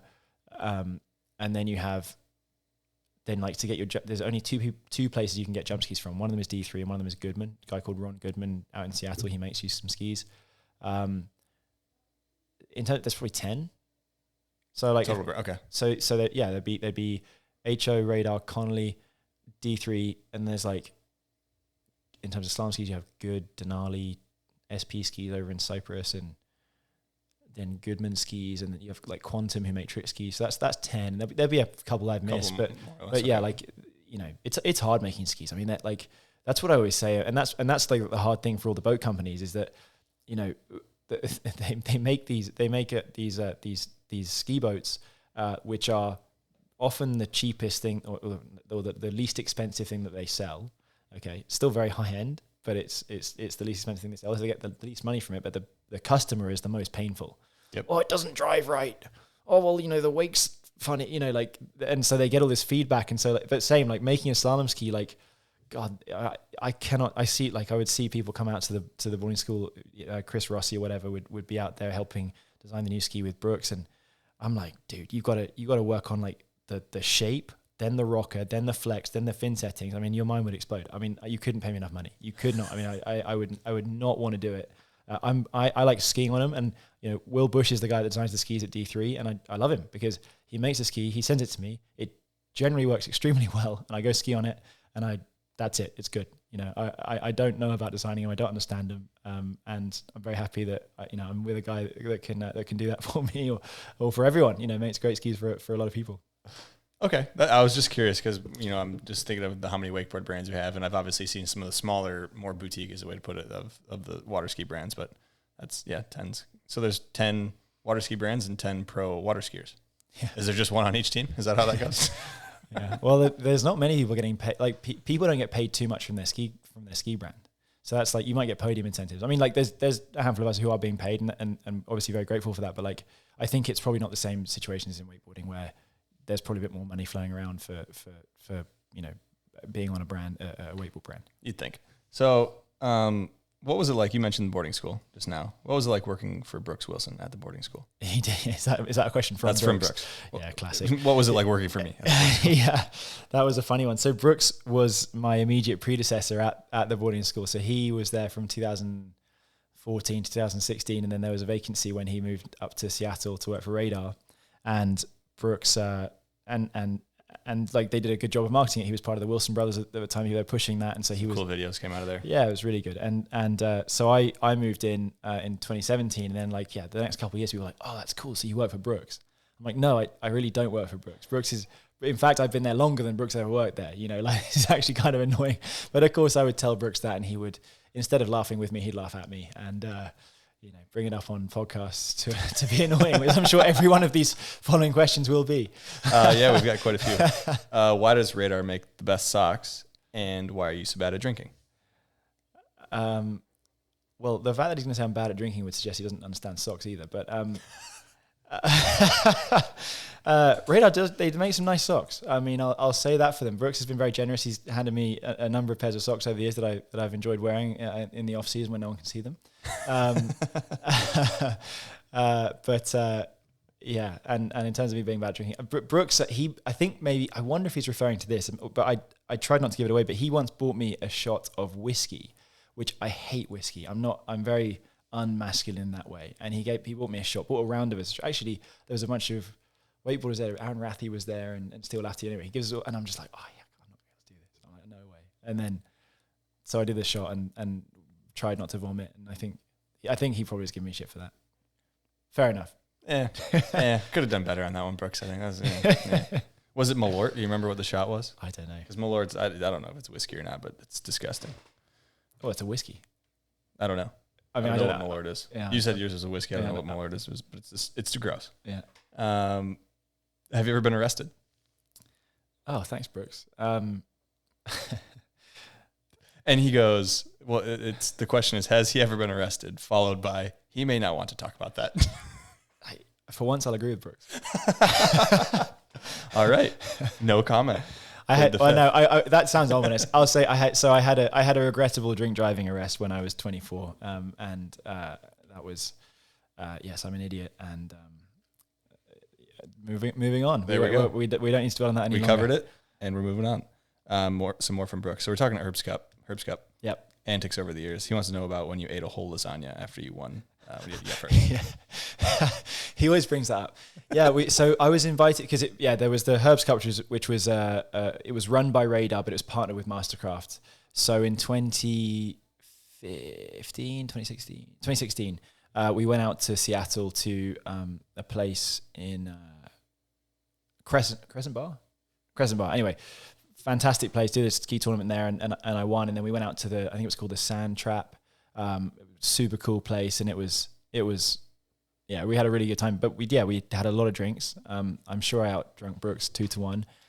But as any smart person knows, when you're drinking, before you go to bed, you got to eat something, otherwise you feel terrible the next morning. Now there was lasagna in the fridge, I guess, and apparently I ate more than my fair share. But you know what? I then went off. I then managed to ski the next day and ski quite well. So I was happy with my lasagna choice that day. I like lasagna. Lasagna's a top 5 food. Yeah, top 5. Great food. It is. It really is. It's a great food. Okay. Got another one. He's wondering how hard it is to run 41 off. He said run 41, but it's hard. I mean, he's, a lot of us have tried many times. I mean, I've been trying a lot recently and I've not been getting there. I mean, you really do have to be.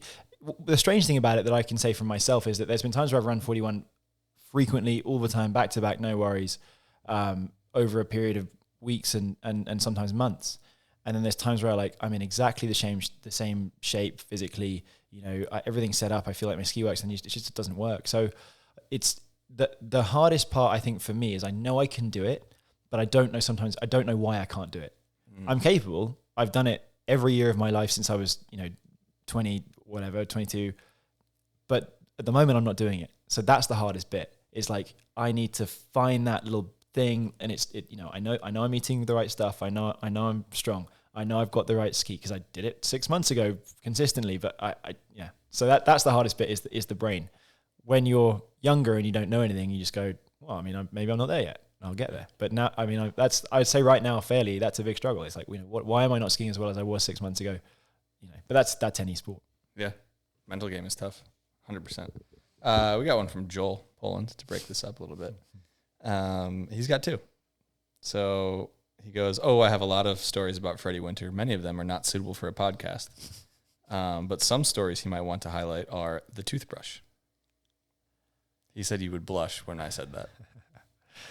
That's actually not my story. That was a friend. We went to a party and a friend of mine did a very inappropriate thing with a toothbrush of the host.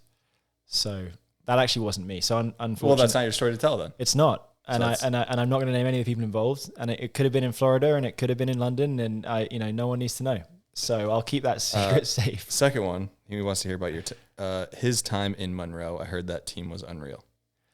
My time in Monroe, yeah, it was amazing. So I turned up I was 23, just turning 24. I just won my first World Championships medal, and probably fair to say I'd come out of nowhere. People weren't really expecting me to kind of be competitive at that World Championship. So I turned up there in January, and basically I'd never had access to a boat that I could just go and turn on and go ski. It was amazing. I mean, it was completely eye-opening. I'm like, wow, this is like how people live. I mean, people can actually just do this, which is it's now so funny because it's so sort of taken for granted. But turned up there, had a great team, and we won the collegiate national championships. I won one personally, and it was just a cool time. Like guys that are all still skiing for the most part. Like there's a big team in Monroe. Well, all the university, the good university teams. There's a big number, but I'd say probably in all of them there's a small core. And this is University of Louisiana. Yeah, Monroe. Okay. Yeah. So we had it's the people skiing in February and March there was like four of us, and we would just ski together, and all got on pretty well and just loved it. And then I was kind of like, what is wrong with everyone else? Like, they have a boat here. Like, it's 60 degrees. What's wrong? Like, they should be here. This is disgraceful. It's embarrassing that they're sitting in the library and not down. And then I realized, like, as it went on and it got to be 70, 80, 90 degrees, they just didn't really like skiing. So, not all of them, but I mean, it never got to be where there was people training every day like I was doing, and the core group that I mentioned. So it was like, I think that was a shame, because there's this amazing opportunity that you have, like, to have access to a boat and a lake. It was on campus. But not talking bad about anyone, but I mean, it was such a big thing for me to be able to, like, because I realized I wasn't going to make it as a pro at that point, because, as a pro, you need to make money in the sport. And I was, my big achievement actually for myself, having turned up in Monroe, kind of going, okay, I can focus on my studies as like an excuse, but really I'm going to be focusing on my water skiing. But like that first year, I broke even on prize money. So my prize money throughout that year was more than all my travels and costs associated with skiing. So that was a big achievement for me. And that was like, oh, cool, like I can do this. And then my second year, I got the sponsorship with Mastercraft and actually was on the podium every weekend. So I made quite a good amount of money. And then when my parents, at the end of my 2 years, like, they're trying, I mean, I knew they were going to try and sort of, well, what's the next thing? Because I was only there 2 years. I did an MBA. So I was, I'd done my undergrad in the UK.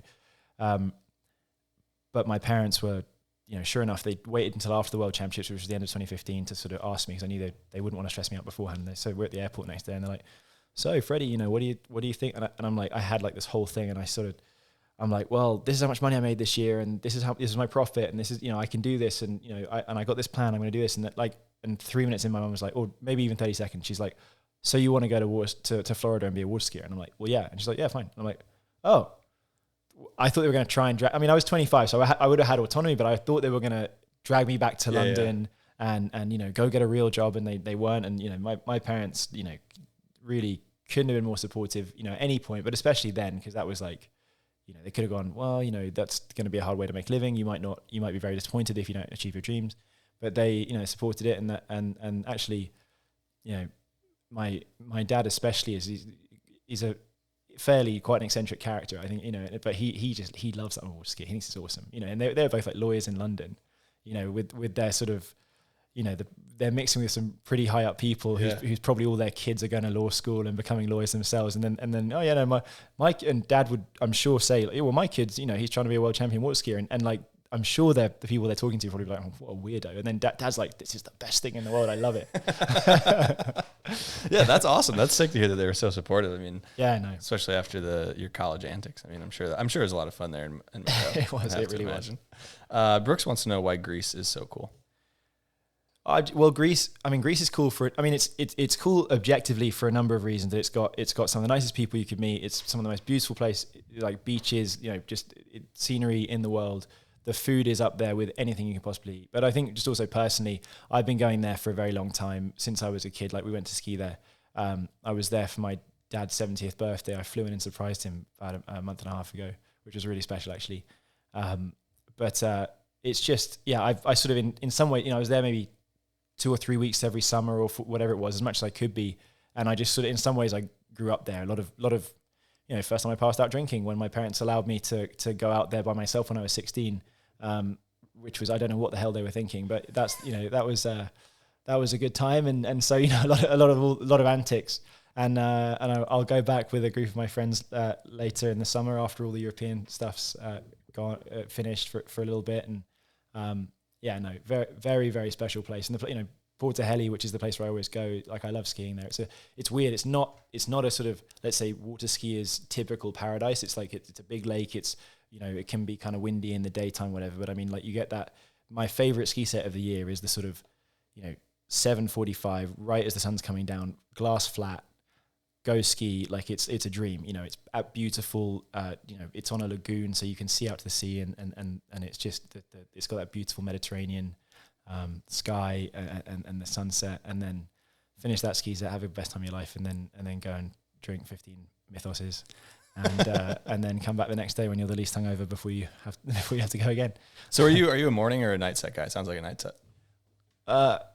No, I prefer skiing in the mornings. You do? Okay. Yeah, like in terms of training, but like when I'm there, I'm relaxed. Like I training, yeah, I like to get it done kind of early because we ski in the mornings. We usually like in slalom, we usually ski like the first round at, you know, sometime around 11. So I mean, I want to ski around there, but like, there's something special about skiing at night. If you know, I like to ski and then do all the things I have to do for the rest of the day. But like, if I had nothing to do all day and like I was just hanging out, then I'd probably ski in the evenings. Yeah. Yeah, that makes sense. Better vibes at night, I think, too. So for sure. Morning, everyone's still waking up. You're groggy, you know. Yeah. The sun's coming up. I don't know. We got one last Patreon question before we wrap this up from Bill Porter, and it's kind of a two-parter. But the first part is: what are some of the biggest changes that you think could take place in the sport to make it more healthy and encourage more skiers to want to ski at some specific events? I wonder what he means by healthy. Yeah, that was an interesting choice of words. I'm curious. I think water skiing is a sort of very healthy sport in terms of, you know, there's it can be rough on your body and you can end up hurting yourself or pulling a muscle or whatever. But I mean, you know, it's like any sort of good pursuit. Like if you're being active, it generally impacts your health. He might mean healthy in sense of like the event. Oh, sorry. I don't know. No, you're definitely right there. I tried to phrase that nicely. So in terms of like making the tournaments, like the tournament scene more healthy. Yeah. So I don't know. I mean, I just feel, and maybe I'm naive, but I just feel that we're on a good roll. I mean, I think that there's so much going right. Like I said, I mentioned TWBC before, and we talked about the stuff that they're doing, which is just leaps and bounds better and it gives us a chance. As you said, there's a million things to distract us these days. It's not just other sports, it's Netflix. And people don't want to leave their house because they can scroll Instagram and watch Netflix all day, Saturday and Sunday, and then go back to work and they're like, oh yeah, I kind of did something this weekend. You know, like we need to compete against all of that. And we have a product now that you can put it out there. It's beautiful. It's well done. You can, you know, people who, I was in a bar in Orlando last year. It was actually the Saturday of the Masters. So I was fairly well hydrated, let's say. And I walk into a bar in Orlando and no kidding, there's a table of people and they're all drinking. And the one guy, he's probably, I don't know, mid-20s. He goes, holy shit, that's Freddie Winter. And I'm like, what the fuck is happening? And his mate's like, oh yeah, the slalom guy. And I walk over and I'm like, dude, like what is going on? And he, like, I assume they were maybe kids from Rollins or whatever, part of the team. They weren't. They had happened across TWBC 1 year prior, and they like had the subscription. They subscribed to the channel, so they got the thing up. So they were familiar with water skiers, which was just so cool. You know, when does that happen? Tony Lightfoot, who's the guy, like the anchor, he got recognized by a non-water skier in an airport in Italy 2 years ago. Like I mean, I'm not saying it's happening. I'm not saying that we're rolling down a hill, but I'm just saying that everything's lining up. We've got amazing events happening week after week. You know, I'm about to go and do 5 of them. You know, more and more of us can make money. There's just a lot going right. And so, I don't know what needs to change. I mean, yeah, I mean, it's prohibitive for skiers to turn up. in a lot of ways because, you have a big entry fee. It's often, $300, $350. That's a lot of money just to put in to do 2 rounds of slalom skiing. You've got to get your rental car. I mean, exactly the same as in wakeboarding. You got to get your rental car. You got to get your flight. You got to get your hotel. So that, you're basically, if you're going to a tournament, you're paying $1,500. If it's not even so far away. I mean, you start Moomba or flying to Europe. I mean, it's more expensive, but that sucks. Like that, because really at the end of it, like really only 8 people get paid. The 8th place gets his entry fee back, and then from there, like it goes up. But like really to break even, you kind of got to be in the top 4 or 5, and depending on what your sponsors might want to do. So, as I hope more money comes into the sport, the entry fees can go down at least, and maybe, if I'm dreaming, but like what would be great in wakeboarding and skiing is if like, a partner could come in from like a rental car company that could like pull the prices down and, just make it, there's definitely a case that if you have, only 10 people skiing each other every week, then it's less interesting than having 30 because the extra 20, we had a kid this last weekend, Lucas Cornell, he's a 18-year-old Australian, and he was like, the start of the year, there is not a single person in the world except for him and his immediate circle that ever thought he would be challenging for pro podiums.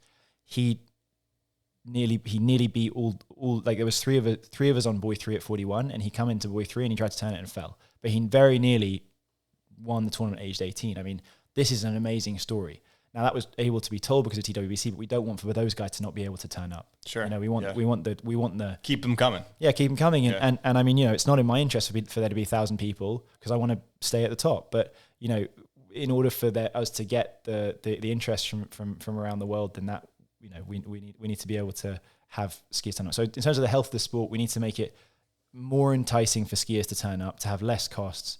But outside of that, I think and also obviously less cost to the organisers. We want them to be able to be sponsored, to be supported. We're all in the game of sponsorship, right? I mean, that helps us live our lives. So hey, more money will be great. Let's do that. Get the money machine out. Yeah, start printing it. Come on, guys. Yeah, that's good, and it's good that you can kind of recognize where it's at right now, that it's in a pretty good spot, because I feel like when people talk, people in the industry get real intense about, what can we do better? What can we do better here? And it's like, well, perfection is the enemy of great. I know that's like a kind of a weird phrase to say, but it really is. If we're great, we don't need to worry about getting to the perfectness. Like let's focus on the things of like, how can we keep the younger kids coming in, and stuff like that. For sure. And I think, I wouldn't necessarily say we're great, but we're so much better than we ever were. Yeah. Like when I first started doing this, there was 8 tournaments a year. They were, there was long periods of the year where you didn't have a tournament for like 2 months, right? Like, and that's hard. So, I'm talking only for slalom skiing, right? But like for trick skiers, for example, there's like 4 tournaments a year or 3 tournaments a year where they can make money. And this year, the last one will finish on like June 20th or June 30th. So they've got a whole 6 months of the year where what are they doing? I mean, they're improving, but they don't have that motivation for the next tournament. Yeah, that's tough. So I would like to see, that to be them to have more events and stuff. But in slalom skiing, like I gotta say, when I first started doing it, I wasn't under any impression that I was going to be, a billionaire or be necessarily that comfortable. But as I've grown, the sport has grown with me, and we've got now 15 events instead of 8. Each event is higher paying than it ever was. We have, I do feel, I look back, I went to like a tournament, I flew to Florida for a tournament from Louisiana in 2014 or whatever. And it was like, there was money, but it wasn't that much. And like we skied and no one watched us. And at the end of the day, there was like, out of the 30 people that entered, there was, the top 8 got paid, and we went into the office, we got a check and we left. And I was like, man, no one watched us. Like that was like, I'm glad I got paid. It was cool. Yeah. And thank you so much to the organizers. But like this, it's basically like it didn't happen. Yeah, it didn't happen. And there was on a website somewhere, but no one looked at that. Well, now it feels like we're part of something. And like, that's almost like the inverse of what the guys in the 90s would have felt as wakeboarding came up. So I think, in the early 90s, all the water skiers would have been like, oh, we're the superstars. And then they see it fall down as wakeboarding comes up and all that money kind of transfers across. Well, what I think now, and I do believe a lot of it's down to TWBC, because a lot of the organizers, they go, well, we can have, there's a price on that. We need to raise this amount of prize money. We need to raise this for the webcast, this for organizational costs, and we can have all the best skiers in the world. They're going to turn up. Yeah. So we have way more tournaments because it's like people can see that like we can have that at our lake, and our lake's going to be world famous and will be watched by people in Thailand, in Zimbabwe, and all around the US and Europe, so that's super exciting. So I mean, I'm not saying that like water skiing is on this trajectory to the moon, far from it. I mean, I'm realistic, and trust me, I have a million frustrations in this sport. Like it is, you get into the organizational side of it and the political side of it, it's shocking in a lot of ways. But overall, big picture, we're in good 1,000% better than where we were even 5 years ago, and certainly 10. That is awesome though, to kind of be able to recognize that. And yeah, like you'll always have, it will never be perfect. No, everybody can agree on that. But as long as you're on a good path and you're realizing that it's better now than it was before, that's at a certain point, that's almost all you can ask for, to keep going down that path, because that's. Yeah, and it's rolling. I mean, we've got a tour. There's money coming in. People are recognizing it. We're getting fans outside of the sport because they have an opportunity now. I mean, my God. I mean, you'd have had the same in wakeboarding, but like, I remember I went to like the World Championships in 2013, and the webcast, it was run by Tony Lightfoot, who's the guy that's the anchor now. But Vince has kind of taken on more of that like organizational role. But it was really good for the time, but like you watch it back now, it was pretty terrible. Like, I mean, nothing against Tony, but it was 2013, so things just weren't as developed. Yeah. And the same thought that is put into it now wasn't being put into it. And then you go back like 2 years prior at the same lake, there was this University World Championships, which was like one camera, and I mean, dude, in 2015 there wasn't even a webcast of the World Championships because the federation didn't want to pay for it. Or the organizer didn't want to pay for it or something. Yeah. So you look at that, and now like I won the World Championships. There was like 3,000 people watching, or 3,000 computers tuned in, or whatever, or TVs, whatever. And I mean, it's not a huge number, but it's still like, that's a lot of people put that as at the forefront of their weekend. And I stood on the podium and it felt like, oh my God, I really did something. There was a lot of people that were excited about this. And I mean, I had a million texts. I mean, I literally I didn't get back to all of them because there's just so many, and I feel bad about that. But like, previously no one would have known that I won. Whereas now, like, we actually have some fandom, and that's super cool. That's awesome. That's exactly what you want as an athlete, because I always talk to, other athletes. They're like, well, I always ask, what's your favorite contest or what's your favorite event to go to? And it's always the ones that have the most fans that are there cheering and, giving them recognition for what they're doing. Yeah. The purse, awesome. Yeah. But a lot of them much appreciate the fact that there's people that aren't, in the core of their sport appreciating what they're doing. Well, and that's, I think Joel said Moomba. I mean, and it is true, like Moomba, like, there's tournaments that can claim all they want, that they've got all these titles and that they've been, all this stuff. But Moomba is the one because there's so many people there. Like, it's huge. Yeah. And you have people coming up to you and they're like, they don't know what water skiing is. And they're like high-fiving you, and they, the kid wants to give you a hug, and it's great. It's so cool. So before we wrap this up, I have a question now, because I'm talking cable wakeboarding right now is in a weird spot where we have a bunch of really solid events, but none of them are connected, which sounds like kind of what you were saying before the Waterski Pro Tour. Yeah. So what were the steps that you and others took to go from, okay, we got a bunch of great events, to now let's put most of them under one roof, which is the Waterski Pro Tour? Well, it stems from me being annoyed about something. But basically what happened was, in 2019, so the year before COVID, there was like 3 or 4 tournaments that happened in Europe, and there was one that happened in England on, I think it was the 25th of July, right? So 2 years later, after COVID, or the end of 2020, I should say, they're scheduling all the events, and there was a suggestion that tournament that happened in 2019 was going to happen again on the same weekend. Well, then the European Championships goes on that weekend, so when previously it had been 1 week later, which allowed for it all to happen. So when I saw that, I said, that doesn't make sense. We've got to make sure that we have We've had this exact same problem. So this is so interesting. Yeah. So, and it frustrated the hell out of me. So I'm like, I'm writing to the organizer to the head of the International Federation, to the head of the European Federation, or to whoever it was. Guys, there's potential to have four pro events and then Europeans. Let's do that instead of having 3 plus Europeans. And it fell on deaf ears, and the European Championships was prioritized because title events are more important. Well, I completely disagree, because at the end of the day, we talked about athletes being able to afford it. You get 0 money for a European Championship. You can actually make money. We should have a European Championships for sure, but we should not be cancelling one for the other. Yeah. No way. So I, like a bit of a weirdo, I wrote a 5,000 word document of like steps to put water skiing, like to organize water skiing. I used Formula One as a template, and said, these are the issues. This is, how we can solve them. And here are the action steps over 10 pages. And I mean, it took me like 3 days, and I, Rain Man, like, and so then I started hassling the head of the International Federation and saying, these bits that are super low hanging fruit, like having a website that's readable, this isn't what needs to change. How are we going to do that?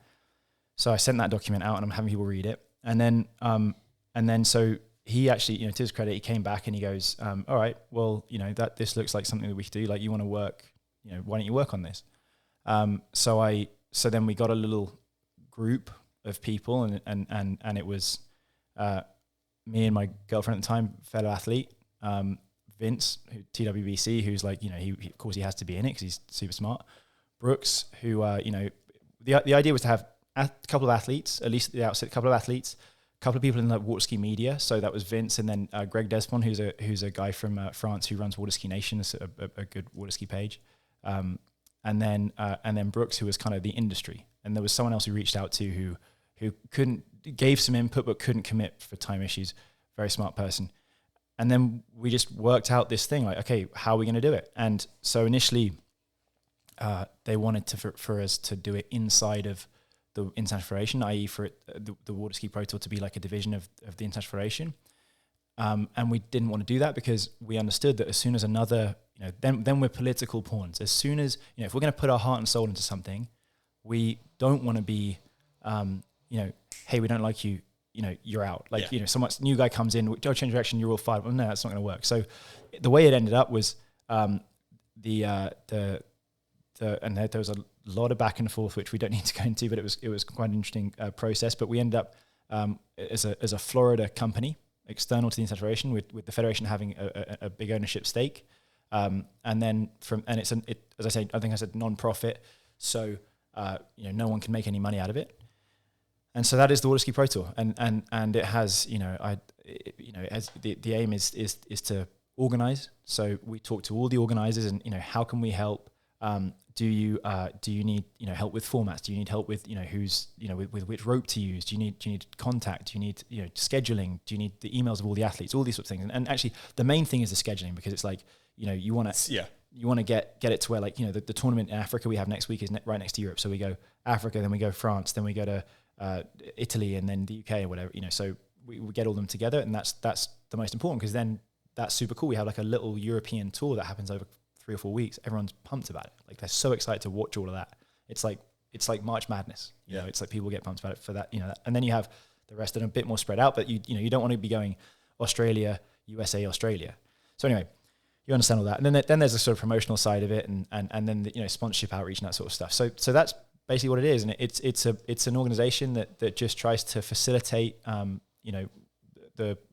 the things to kind of work together. And do I think that is it ideal that we've got all of us people running it when we have honestly a lot of our focus on other things?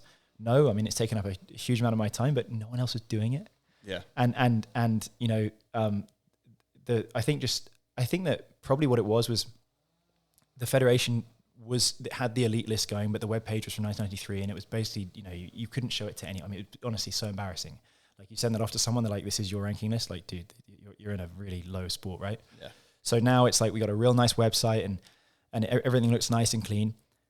It's just all low hanging fruit, but it's helped the sport grow a little bit, and people now recognize that, like, when you have when you can go to a website and see the ranking list and see when the next 10 events are. I mean, dude, you didn't know when the next events were.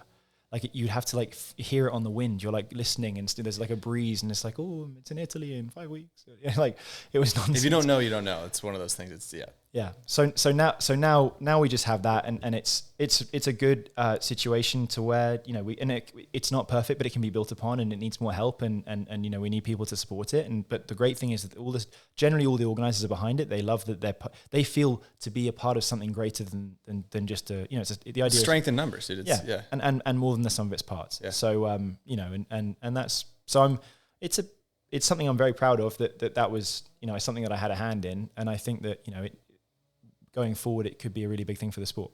Yeah, absolutely. Because that's fascinating for me to hear. And I'm sure a lot of people in wakeboarding just eat that right up, because wakeboarding right now is in the pre-era of the Waterski Pro Tour. We're not there. Like, we don't have that. Well, I would say it doesn't take much, because all it needs is just a handful of people to work at it, to build a banner around it. And I think the worst thing that you can have is fragmentation. We talked about it earlier, but like having a number of different tours. Like, I know you got the Super Tour, then you have the Nautique Series, and you have this. That sucks, because terrible. Everyone's confused. Who's really the best? Is it the guy that's number one here or here? So, you know, that's my frustration with the tour. If I could change one thing, it was that we'd have buy-in from all the organizers. That, you know, every event we go to throughout the year would be contributing to the points.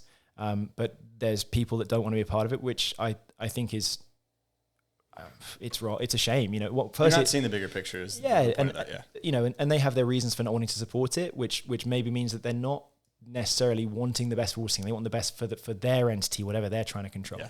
So, you know, it would be so easy for, I'm no genius, right? I mean, but to just kind of get something that just a little bit of framework. It's a sort of imaginary umbrella to just kind of, all you need is a website and an Instagram page and a handful of people that are going to do some outreach and organize stuff. And then you have something that's great and people can get behind. Yeah, absolutely. And I agree. It's awesome to see the path of, because I feel like I remember what year did it start? 2021, 2022? 2021, yeah. 21. Because I feel like I remember when that like happened and started, and it seemed like a big deal in the water ski world when I was kind of following from the outside looking in. Everyone was pretty hyped on it and stoked to see. Well, it was interesting because as it started, you had people like the sort of, let's say the fan, you know, I think we had less fans then, but they were kind of like, oh, cool. You know, we had an Instagram page, we went live, and suddenly we got like 3,000 followers in the first week or whatever, you know, but then like people, like the organizers were a bit like, but you know what are you doing this for? Like, why? It's like, well, because we see that without this, everything's going to go away. Or, and also, you know, as athletes or people in the sport, like it's in our interest for things to be better organized, you know, like I don't want to have to choose between going to, I don't know, Russia and Canada. You know, it'd be better if they were on separate weekends. So, yeah, I mean, it's great. And I think that, you know, going forward, and anyone can copy that. Yeah. Well, it's cool. You have the two things that you need. You have the Waterski Pro Tour, and then you have the broadcasting company. Once you get both of those locked in, which it seems like you guys are pretty solid and set there. Well, you know, and Vince wears two hats. I mean, he's part of the Waterski Pro Tour, and he helps a lot with the sequencing of the events, and he talks to a lot of the organizers. But also, you know, he also is that's the unfortunate thing is like there's been maybe some accusations at the start. There was a couple of people skeptical. You know, like there was a few athletes saying they're like, well, you know, why is Freddie involved? Why is Manon involved? You know, we don't want them to have it saying it, but it's like, trust me, I'm losing out here. Trust me. I don't want to be doing social media posts. I don't want to be posting Will Asher who beat me, you know, on Instagram, you know, like the day, I mean, that sucks, but you think I want to wake up and do that? Like, come on, dude. There was in the second year, he beat me in Greece. We went and had lunch and like everyone's talking around me. I'm like cutting up a video on my phone and posting it. And I'm like, this is so stupid. Like, why am I doing this? It's just making me miserable. Like, I don't want to lose and then have to post about how great Will is. Yeah. He's a great guy and he skied really well. I don't want to talk about it. That's not my job. But yeah, so, you know, there's a little bit of that kind of, and I think less and less as people have seen that, you know, the intention is pure. But same, like there's been a couple of people initially that were sort of, well, you know, he's got a conflict of interest because he's part of the tour and he's part of TWBC. He has, I mean, it's the same interest. The bigger water skiing gets, the bigger TWBC gets. So, and there's 5 events this year probably that don't have TWBC as their webcast, and you know that are in the tour, and that's fine. I mean, I think everyone would probably agree they'll have an inferior product than what he can offer. They should have TWBC do it. They should. I mean, and not to mention, just going a bit off topic, you know what's really cool about TWBC is that when you go to a tournament and you have TWBC, the cameras are so good, such high frame rate, and Vince has a whole separate unit built into his webcast trailer that they have a replay bit for the judges, so bad calls aren't made. Like you know, when you see if the ski went around the buoy or not, right? So Freddie's a big fan of that. Love it. It's number one, man. I mean, that's like my favorite thing about TWBC is that things get done fairly. Yeah. But yeah, so you know, there's always a bit of skepticism about about anything new, but I hope and I think that as it rolls on, people see that actually it's for the best, and it's only been made with the right intentions. Yeah, rising tide raises all ships, and that's everybody involved is, I'm sure, stoked to be a part of that. So that's interesting to hear. Love that. Thanks for that little input on the whole saga of how that happened. Yeah, that was fun. Yeah. Before we wrap this up, I mean, is there anybody you want to thank or anything else you want to touch on here? I always say it, but it's like there's when you're sort of put on the spot to thank people, you always mess up and someone gets upset. But I mean, you know, I'm as I've always said, I mean, this is water skiing, like wakeboarding. You cannot do it on your own. You know, there's always someone driving the boat. Every time I've water skied, there's been someone driving the boat, and I've been so lucky and watching me and like helping me and, you know, putting me up in their house or whatever, having me to stay, whatever, you know, whatever it is. And I think I've probably been luckier than most in a lot of ways that people have really helped me out. Like, you know, and we talked about Steve and, you know, I've had great coaches over the years, Dimitri Karounis over in Greece, Joe Battleday's father, and Jack Battleday's father, was a huge coach of mine for a long time. And yeah, I don't know. I mean, I'll miss people, so I'd rather stop once there. Once you go down the list, you're committed. So if you don't start the list, then you're exactly pretty good. So mum and dad and everyone. Thank you very much. Mom, dad, and everyone. There you go. That's mom, dad, sponsors. That's the three right there. I didn't say sponsors, did I? Thank you, sponsors. No, you didn't. Thanks for allowing me to live. Well, you didn't bring your boat in here, just a small dude. Yeah, small deal there. All right. Well, I appreciate coming on. Thanks a ton for coming on. This was a lot of fun. Thanks everyone for tuning in. Make sure to like, comment, subscribe. If you guys are interested in supporting the Patreon or supporting the podcast, join the Patreon. It means a lot. Thank you to all the Patreon subscribers. Until next time, thanks for tuning in. See you guys. Thank you, mate.